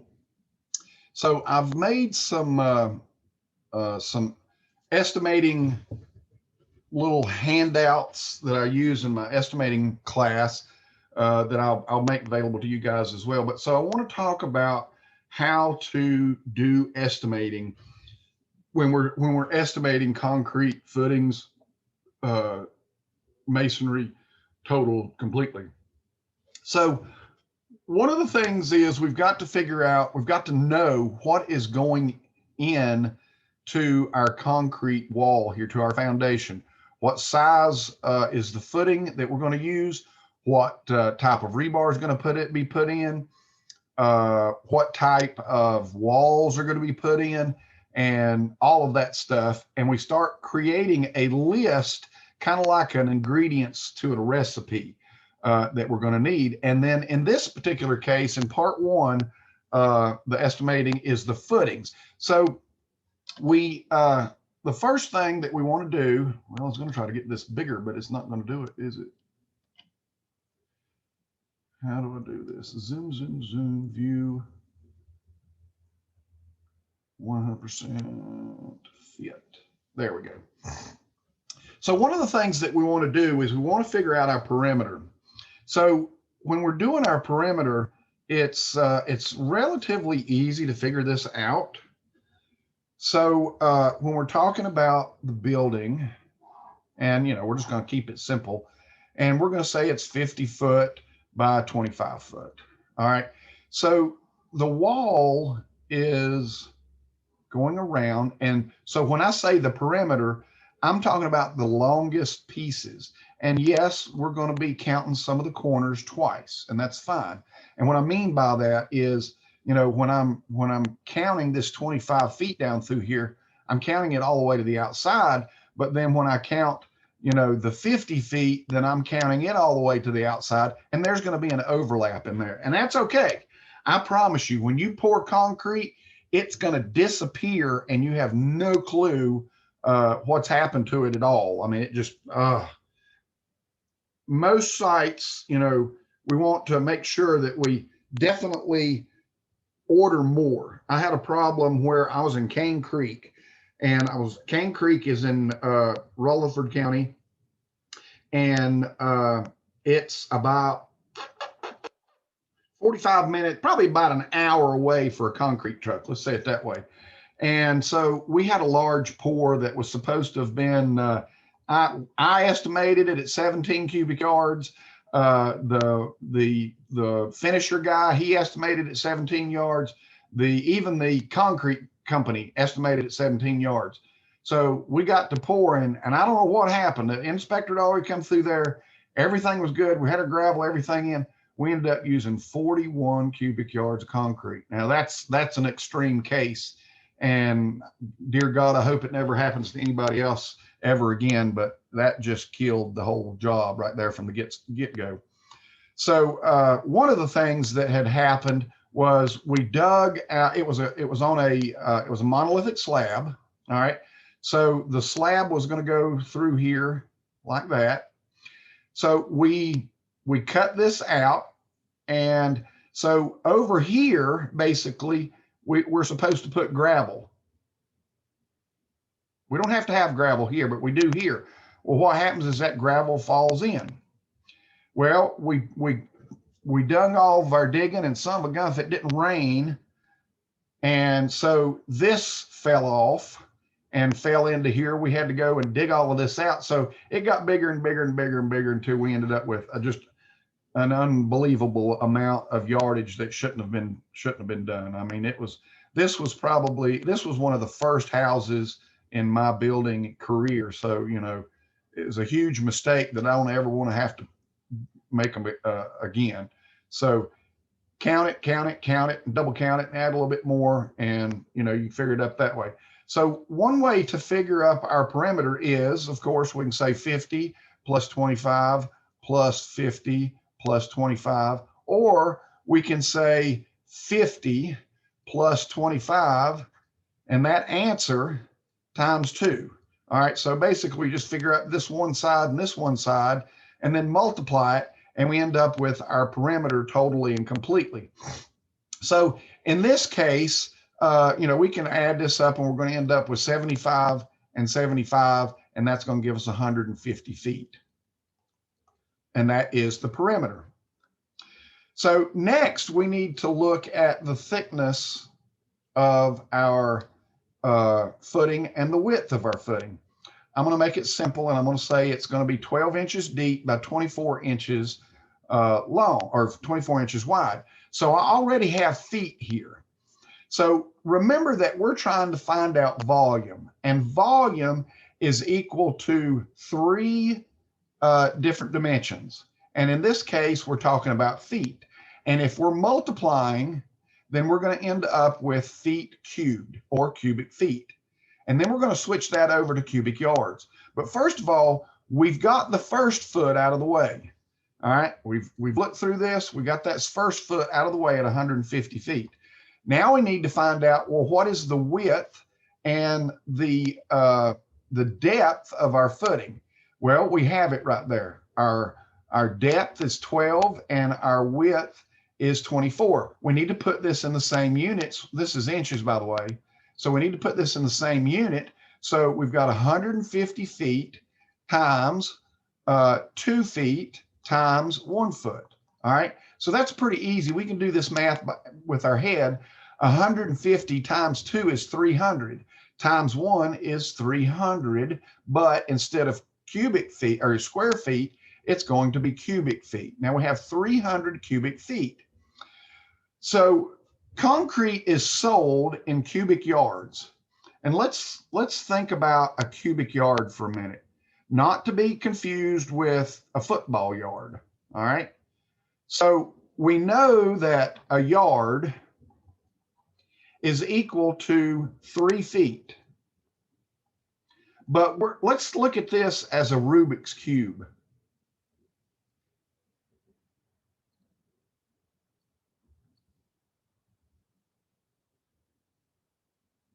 And that Rubik's Cube is a cubic yard. And so in this cubic yard, we have a number of cubic feet in here. And the cubic feet are 3 times 3 times 3. And 3 cubed is 27. So we go up here and we want to take this 300 cubic feet and we want to divide it by 27 cubic feet per cubic yard. Well, by dividing this, these two are going to cancel out and we're going to be left with cubic yards. So I'm not going to try to use my brain for this. I'm just going to go up here and I'm going to say 300 divided by 27 equals 11.11111. Now I want to show you, I want to go back to this construction calculator. You've heard me talk about this construction calculator. And so didn't want to do that. The construction calculator does a lot of things for you and helps eliminate human error. So we have 50 feet. If I put it in as 50 feet plus 25 feet equals, must have hit something wrong. 50 feet plus 25, I hit inches, feet equals, doggone it, my buttons are awful.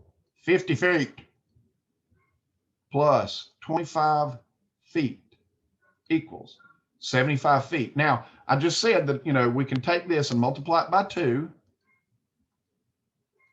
All right, now we've got 150 feet all the way around. So here is my depth. So I'm going to multiply it times 12 inches. I don't need to change it because, hey, it knows what it's doing. All right, so now you'll notice that it changed it over to square feet because now we're talking about the surface. No, we're not. We're talking about the side of it all the way around. Sorry, we're not talking about the surface. We're talking about the side of it all the way around. So now I'm going to multiply it by 24 inches, which was our depth here, our width. And watch what it does. It automatically changed it over to cubic yards. The calculator understands that in construction, we don't normally buy things in a cubic foot. We buy things in cubic yards. So it automatically changes this over for us. So now we can go in here and we can add 10% or whatever we think we need here and order the amount of concrete that we needed. Now, because we doubled up on these 4 corners here, then we're already ahead. But it's going to disappear. So by going back through here and adding 10% to that, we can say it in this way. Actually, we have we have 11.11 yards, and we're going to multiply this times 1.1. So that's the same as saying 10% plus back to itself. So if we said 11.111 times 10%, then we've got to go back and add it to it. But by multiplying it by 1, we can go ahead and kill 2 birds with 1 stone and say times 1.1, and that go ahead and adds it to it. So we need to order 12 yards, right? Wrong. We order more than what we need. Most of the time, the concrete companies will sell a quarter to a half concrete increments. And so in this case, we need to order at least 12.25, if not 12.5. So I would probably order 12.5 cubic yards of concrete to pour this. I'd rather have a little bit extra and not need it than need it and not have it, for definitely. Okay, so we got our concrete out of the way, and that's how we find our volume. Going on down through here, we're going to need rebar. So the ditch sticks, and let me go show you a picture here. So this is what I'm talking about, the ditch sticks. And then we have grade stakes. So there's several things on here that has to be done, and you guys go back and read this if you want to. So the rebar is sold in a 20-foot stick. It's 20 foot long, and we had a perimeter of 150 feet.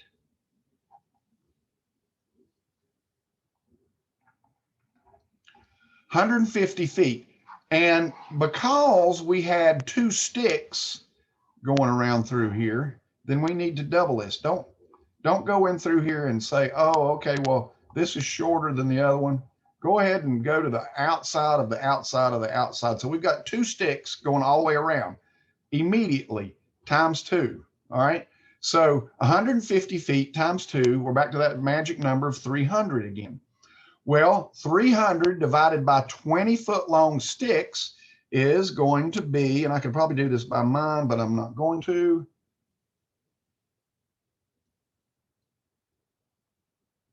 I need to order 15 sticks.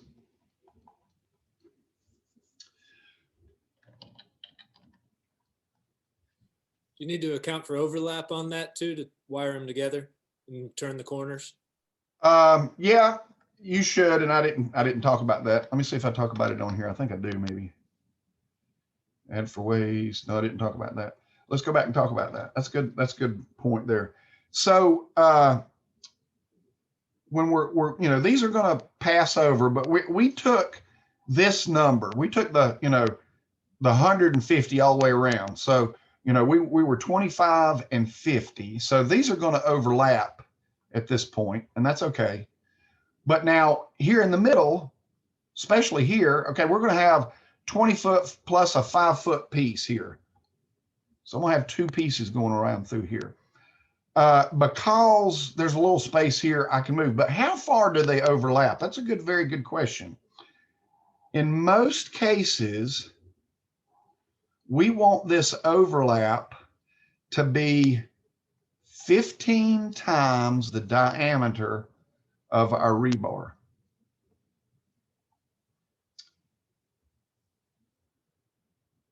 Is that maybe I'm thinking 30. Let me go back. So yeah, I know it is. It's 30. I told you wrong. I'll tell you why I was thinking 15 here in a minute. 30 times the diameter of the rebar. All right, so I got number 4 rebar. How big is number 4 rebar? 1/2 inch. So 1/2 inch times 30 is, this is where I got messed up, 15. All right, so I've got 15 inches of overlap I'm going to have here. But I got to have 15 inches of this, and I got to have 15 inches of the black. So really what I want to do is, I can take this and I can divide it by the 20, and I'm going to end up with 15 pieces. So I could say 15 times 30 inches is how much extra I need on that. All right, so this is getting real nitpicky. 15 times 30 inches equals 450 inches or 37 feet. Well, I'm probably not going to need all of that to get what I'm doing because I can take some off of the ends here. So generally what I want to do is I want to figure out, well, how many extra pieces do I need? So this is really close to 40. So when I figure out this, I'm probably just going to add 1 to 2 pieces extra for waste. So that's going to take care of any overlap. But I'm not finished at this point because, like I say, I've got to go in here and I've got to figure out how many grade stakes I'm going to need. Most of the time, the grade stakes are the same. I can go with a smaller grade stake. Number 3 is going to be a little bit cheaper than number 4. You definitely wouldn't want to use the number 2, but I could go with a number 3 here. But maybe if I buy stock, if I buy bulk, maybe I'll get a better price on it. So in some cases, I can buy a number 4 for a grade stake at the same time that I buy my ditch sticks, and I can get I can save money in the long run. So when we're thinking about those ditch sticks,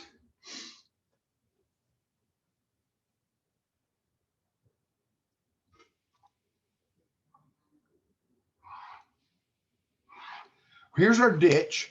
And basically what we want is we want a piece of rebar that is going to be at the top level of our concrete so that we can easily, we can't just lay a level down on wet concrete and expect it to be level, but we can set the tops of these stakes all to the same level and then pour the concrete to that. Because it's metal, we can leave them in. We don't have to take them out. So generally, I end up using 2-foot stakes and I put them 4 feet apart. 4 feet apart, I can use a 4-foot or a 6-foot level in here to figure out these stakes if I don't have a $600 laser level. So I can, easily get these fairly close going around if I'm really, really paying attention to what I'm doing. If I'm really smart, I'm using a water level. And a water level is basically nothing more than a big old garden hose that's attached to a water tube. And so we've got a garden hose going around here to the other end over here.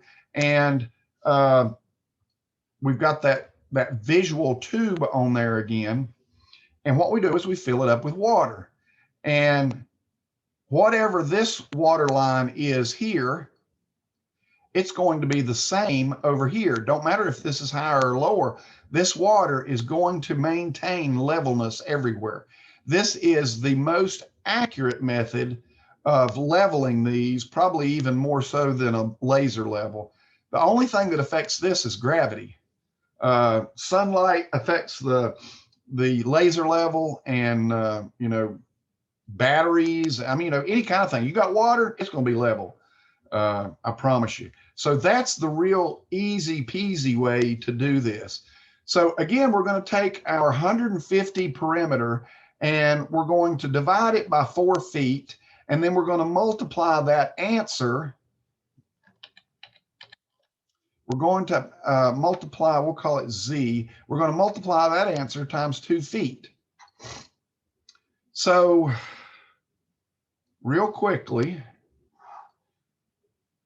150 feet divided by 4 feet equals times 2 feet long equals 75. So now we're going to need 75 feet to cut these into 2-inch sticks. So I'm going to divide that 75 by 20-foot stick, and that gives me, I'm sorry, let's do it this way. Divided by 20 foot, that's going to be 3.75, or we need to add 4 pieces more to our 12, 13, 14, to our 14 that we had a minute ago. All right, so we were going to add 14 sticks. Now we're going to add 4 to that, and we've got 18 sticks total that we're going to buy.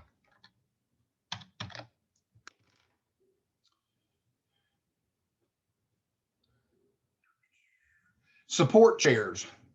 So support chairs come in a variety of different shapes and sizes. Some are plastic, some are metal, some are single, some are double, some are triple. And so you can, depending on the what you need, this is what you're going to be using. A lot of cases, this seems to be the commonplace chair that is used in commercial.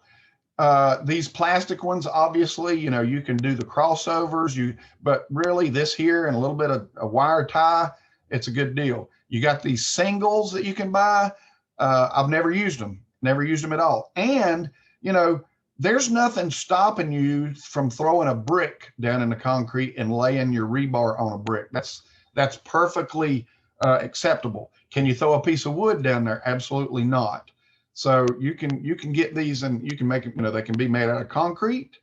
You can throw you can make your own little concrete stands if you wanted to. They actually sell some of these things, but I wouldn't buy them. I don't even know anybody around here that sells them.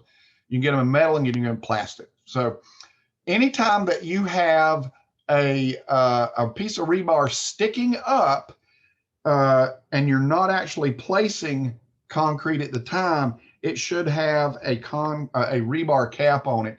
And that's what a rebar cap is. It's basically on there to keep you, if you fall into the hole, it's to keep you from getting impaled.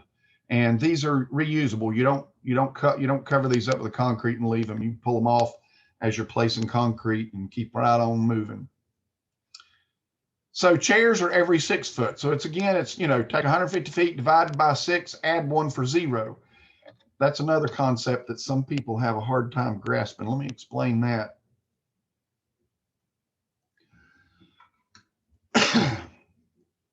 Let's say I had 100 feet. 100 feet. And I want to divide that by 10, then I'm going to end up with 10 spaces on here. All right.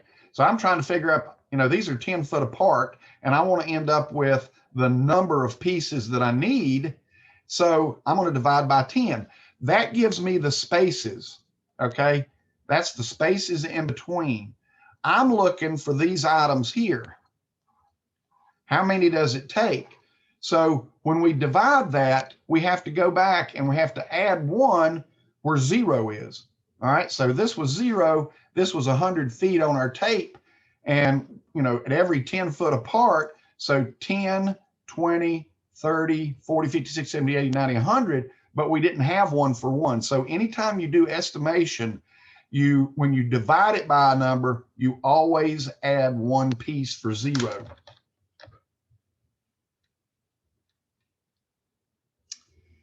Part 2 is the estimating the masonry for the wall. So in this, I'm going to talk about the number of CMUs and the number of face brick in this, as well as sand and mortar. Now, when I did this, sand and mortar, you couldn't buy pre-mixed.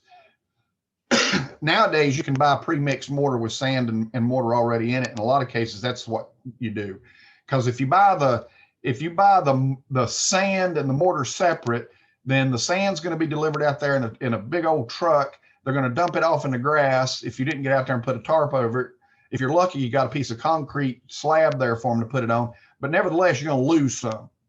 So before we get started on figuring out block, I want to talk to you about a return, and that's something I didn't talk about before. And I'm just going to use a 12-inch CMU return.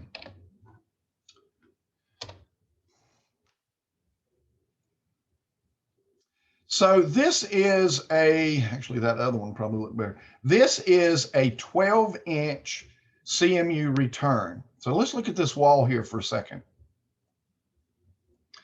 So when we're looking at this wall on an 8-inch CMU, then we're wanting a running bond. And the running bond means that this course is going to run halfway on the other course. So these are going to be offset by 8 inches. Remember that our I don't know why they say 13 there. I don't know where in the world this comes from, but it shouldn't be 13. Ignore that 13. It should be 15 and 5/8 rather than 13. I don't know where 5/8. That's correct. That's a 6-inch wall. This must be something from another country. Anyway, ours is 15 and 5/8, 16 with a head joint. And these are offset by 8 inches. So the block is twice as long as it is wide. And that is the case in all block. When we're talking about the width of a block, when we're talking about the size of a block, whether it be 8-inch, 10, 12, and I only stop at 8 because we generally don't go smaller in a foundation. So when I'm talking about an 8, 12, and 10 and 12 rather, I'm talking about the width of it. I'm talking about this portion of it. All right. This face is going to be 8 inches and the length of it is going to be 16 all day long on every one of these. It don't matter. This is the only thing that's going to change. So this is the variant right there. These are standard. They don't change. So by offsetting that, we offset it half of the length, which is 8 inches, and then we have a running bond. When we go to a 12, we have a problem here, or a 10, a 10 or a 12, we have a problem. I don't like this picture. It's driving me nuts. I'm gonna find another picture. It was good while it lasted.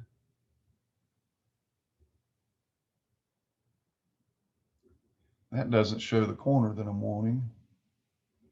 I got this one does. I'll just stick with it. So this is what I'm talking about here. Whoop, don't want that.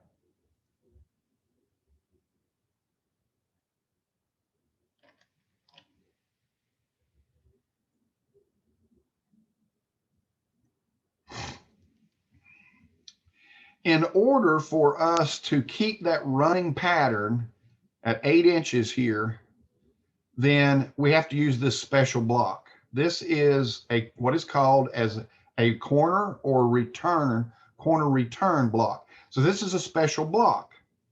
So if we're using an 8-inch wall, we don't have to worry about this. We're just going to use 8s on this. For when we buy a cube of block, and a cube of block is just what it sounds like. It's a big old mess of blocks that's all stacked up. And depending on the size is going to depend on how many blocks are in this cube.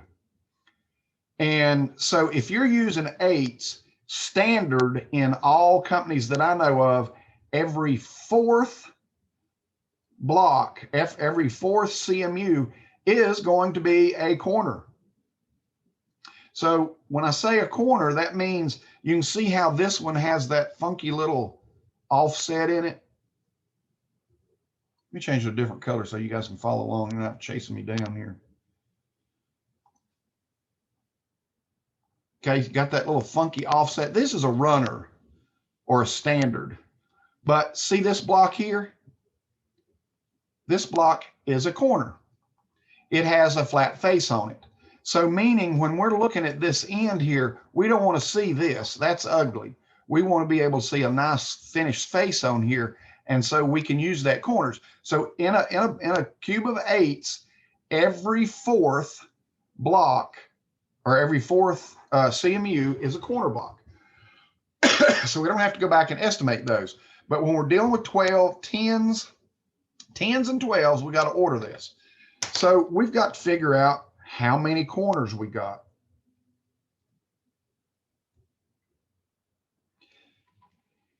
And in this case, I'm going to stick with just 4 corners. But when you get to some of these houses that you see me doing, there's tons of different corners on here. So we're going to have a corner here, here, here, here, here, here, here, here, and here. So in this case, we've got 4 corners. How tall is the wall? So the wall height, again, needs to go hand in hand with that 8-inch increment. Remember that they're 8 inches high. All right. So for every even foot, for every even foot, like 2, 4, 6, 8, 10, 12, blah, blah, blah, blah, we're going to end up with 0 inches, or we're going to end up with 8 inches.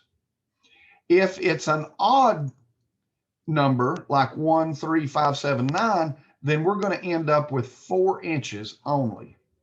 Now, what did I just say is that depending on the number of courses high, if we have 6 courses, all right, so 6 courses times 8 inches is going to be 6 feet times 8 inches is 4 square feet. Sorry, 6 courses times 8 inches gives us 48 inches, or 4 feet. If we have, let's say, 5 courses times 8 inches gives us 40 inches, or 3'4". There comes that 4 in there. So an odd number, an odd footage is going to end up with a 0 or 8 inches.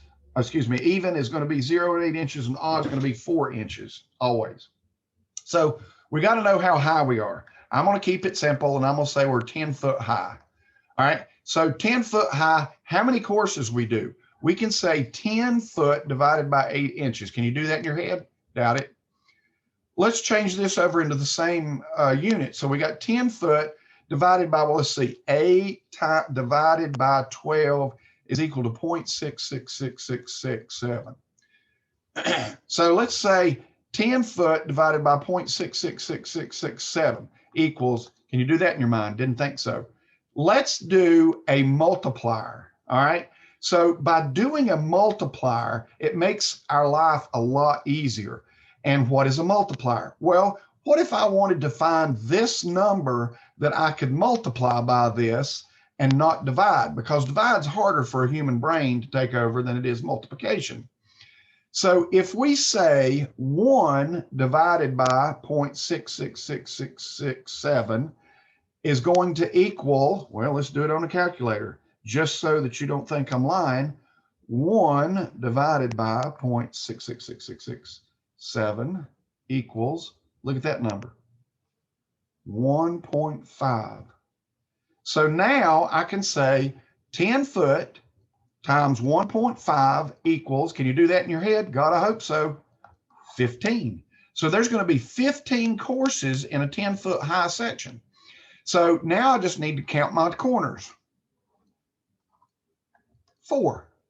15 courses times 4 corners equals 120, right?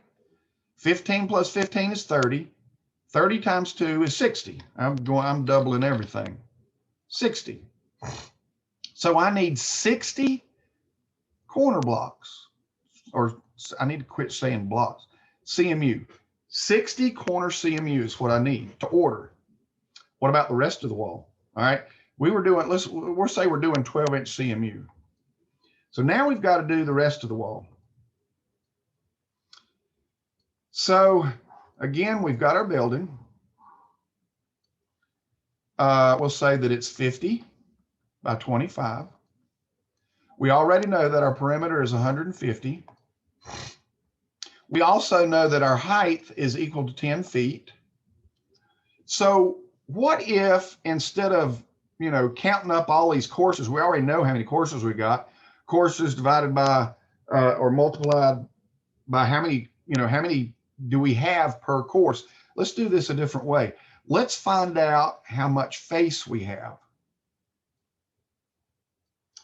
Okay, so we know that it's 10 foot high, and we know that our perimeter is equal to 150. So we can multiply these two together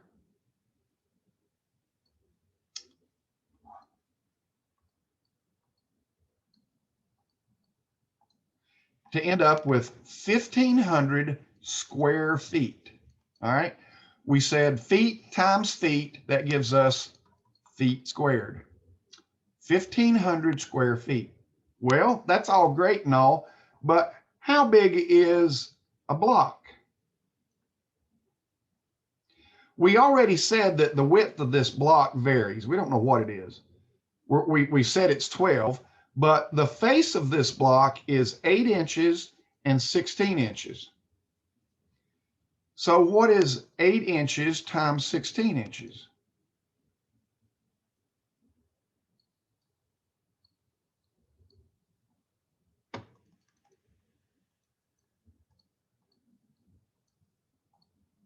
That's 128. All right, so we could say, and this is cubic inches. We could say 1,500 square feet divided by 128 cubic inches, not even in the same ballpark. All right, we don't even want to think about doing stuff like that. That would just be insane trying to figure this out. So come on, give me my eraser. So let's try to do this a different way. Let's put it into feet, and let's say 0.667 times 1 foot 4 inches. Can you do that in your head? Didn't think so. All right, 0.6666667 times 1 foot. Actually, I put it in the wrong thing. Hang on. Let's just say 6 inches times 1 foot. What did I say? We'll say 6 inches. 8 inches times 1 foot 4 inches equals. All right, so that gives us some crazy number here. All right, now we could break this down and say 0.6667. If you're doing it on a regular calculator, then it's going to be 1.25. No, 333. Sorry, I'm getting tired. All right, and that's going to give us the same cockamamie number here. So now we're in the same realm. We're in the same units. We got square feet and square feet, oranges and oranges. Here again, what if I change this over and make it a multiplier? 1 divided by 0.888888889. So I'm going to save that. No, I'm not going to save that because it's already in units. 1 divided by 0.8888889. Ready for this? 1.125. So now I can take this big number here and I can multiply it by 1.125, and I can figure out how many CMUs I got. Let's do that. 1,500 times 1.125 equals 1687.5. 1687.5. So how many block do we need? Times 10%. All right. So times 1.1, 1856. 1856. Actually, we'll just round that up and say 1857. Probably even round it up even better and make it making an even number. Depending on the size block you need, it is going to be cheaper and easier for you to buy whole cubes rather than 911 cubes and 4 block. Okay, it's just crazy. So just go ahead and figure out. You have to figure out how many cubes are in that particular size that you have, and then just divide it. We'll say I don't know if I put it on here or not. Couldn't remember, but I want to say that cubes, did I have it on here? I did not. I want to say that, I'm just going to guess here. I'm going to say that there's 50 12 inches in a cube. Don't know if that's right or not. So I'm going to go on here and I'm going to say this number divided by 50, then I'm going to need 37 cubes. And then I'll hang on. Probably better buy a little extra. I did add 10% to that because you're going to bust some, you're going to break some. So, maybe I need to order 38 cubes, and they will buy back what you don't use. So as long as they're not filthy and dirty, keep them clean and you're okay. So probably we need to order 38 cubes of block. All right, so that gets us through the block. What about brick? Well, you can do brick very similar. Let's say that I'm going to keep this number here. Remember 1857. I'm just going to erase this whole thing. I got to get rid of this stupid thing again.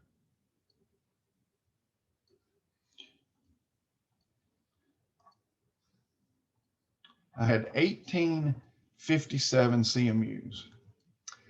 All right, so we know that we're looking at the face of a CMU. And we're looking at the face of a brick.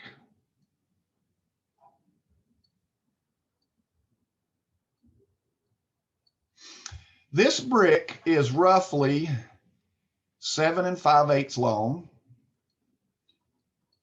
3 5/8 deep, and 2 1/4 inches tall. I bet you think, oh, I was going to say 2 5/8. Why is it such an oddball?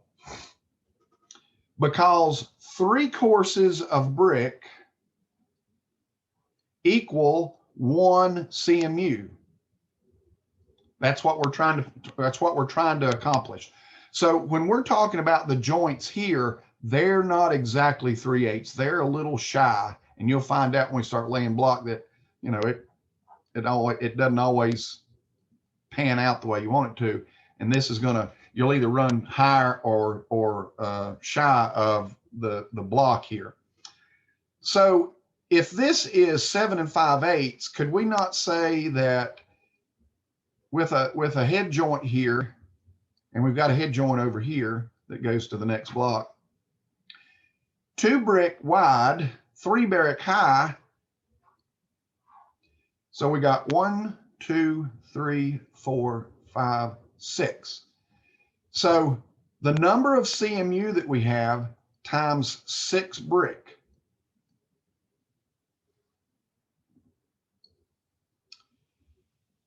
$18.57 times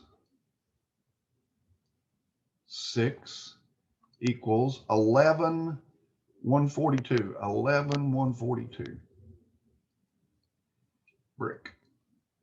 All right, that's called the CMU method.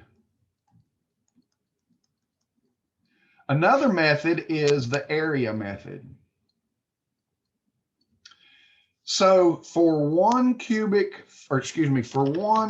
square foot, 1 square foot is equal to 7 brick. All right, and you're going to find out that this method and this method are close, but it's not dead on it. Just out of curiosity, does anybody remember how many square foot we had for the wall face? 1,500. 1,500 square feet. We're going to take and multiply that times 7.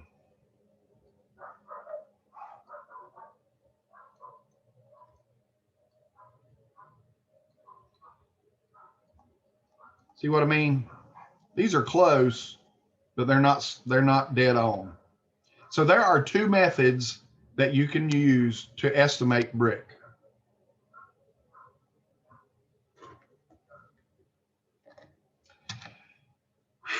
I will let you guys read over the rest of this. The rebar, it's a little bit more than what you guys need at this point, unless you're in the estimating class. And hopefully, if you're in an estimating class, you already should be doing this stuff. So it goes through mortar, it goes through sand, and you can get through all of this and figure it out. In the estimating concrete slab, in this one here, I talk about a 4-inch stone, 6 mil poly vapor barrier, the 4-inch concrete slab itself, and the 6x6 10-10 woven wire mesh. Go through that on your own, and you can understand how to do that. There won't be a ton of estimating questions anywhere one or two, and it's pretty simple if you were paying attention. The last one is the anchor bolts and the seal plates. Again, what we were talking about, the Termite Shield, seal, anchor bolts, and the grouted cores, that's the concrete that fills up in between that. So you can read through those on your own, and if you have any questions, you know what to do on that. Is there any questions about anything that I have spoken with today, and I cannot find, oh, that's because I hit it. Anybody got any questions on anything that we've talked about today? Are we, so for Tuesday, are we meeting you at the apartment or what? I will let you know. Kat just got back with me and sent me a telephone number that I'm going to call. So basically, they charge $1.50 an hour for parking, and you pay through what is it called? I've never heard of it before. You guys maybe around Nashville do. I know. Anybody ever used passport parking? No. Never heard of it.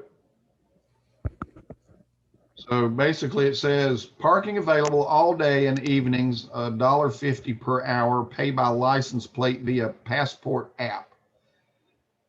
The only number that I've got on here is a recovery vehicle. Now, if your vehicle gets towed, so I'm going to try to find out who this is and see if we can park there. I mean, if nothing else, maybe I'll set Kat up there with a shotgun and she can guard our vehicles or something. I don't know. $1.50. But I just, a little paranoid about having you guys all in a sardine can going down the road at this point, since the different variants of the virus is out there. So I'm trying to keep you guys safe by keeping your distance on that. But I will let you know. We don't go till Tuesday, so I got till Monday evening to find out, and I'll definitely let you Tuesday people know before class for sure. Any other questions? Have a good evening, guys. Have a good weekend, and I'll talk with you next week. Sounds good. Thanks.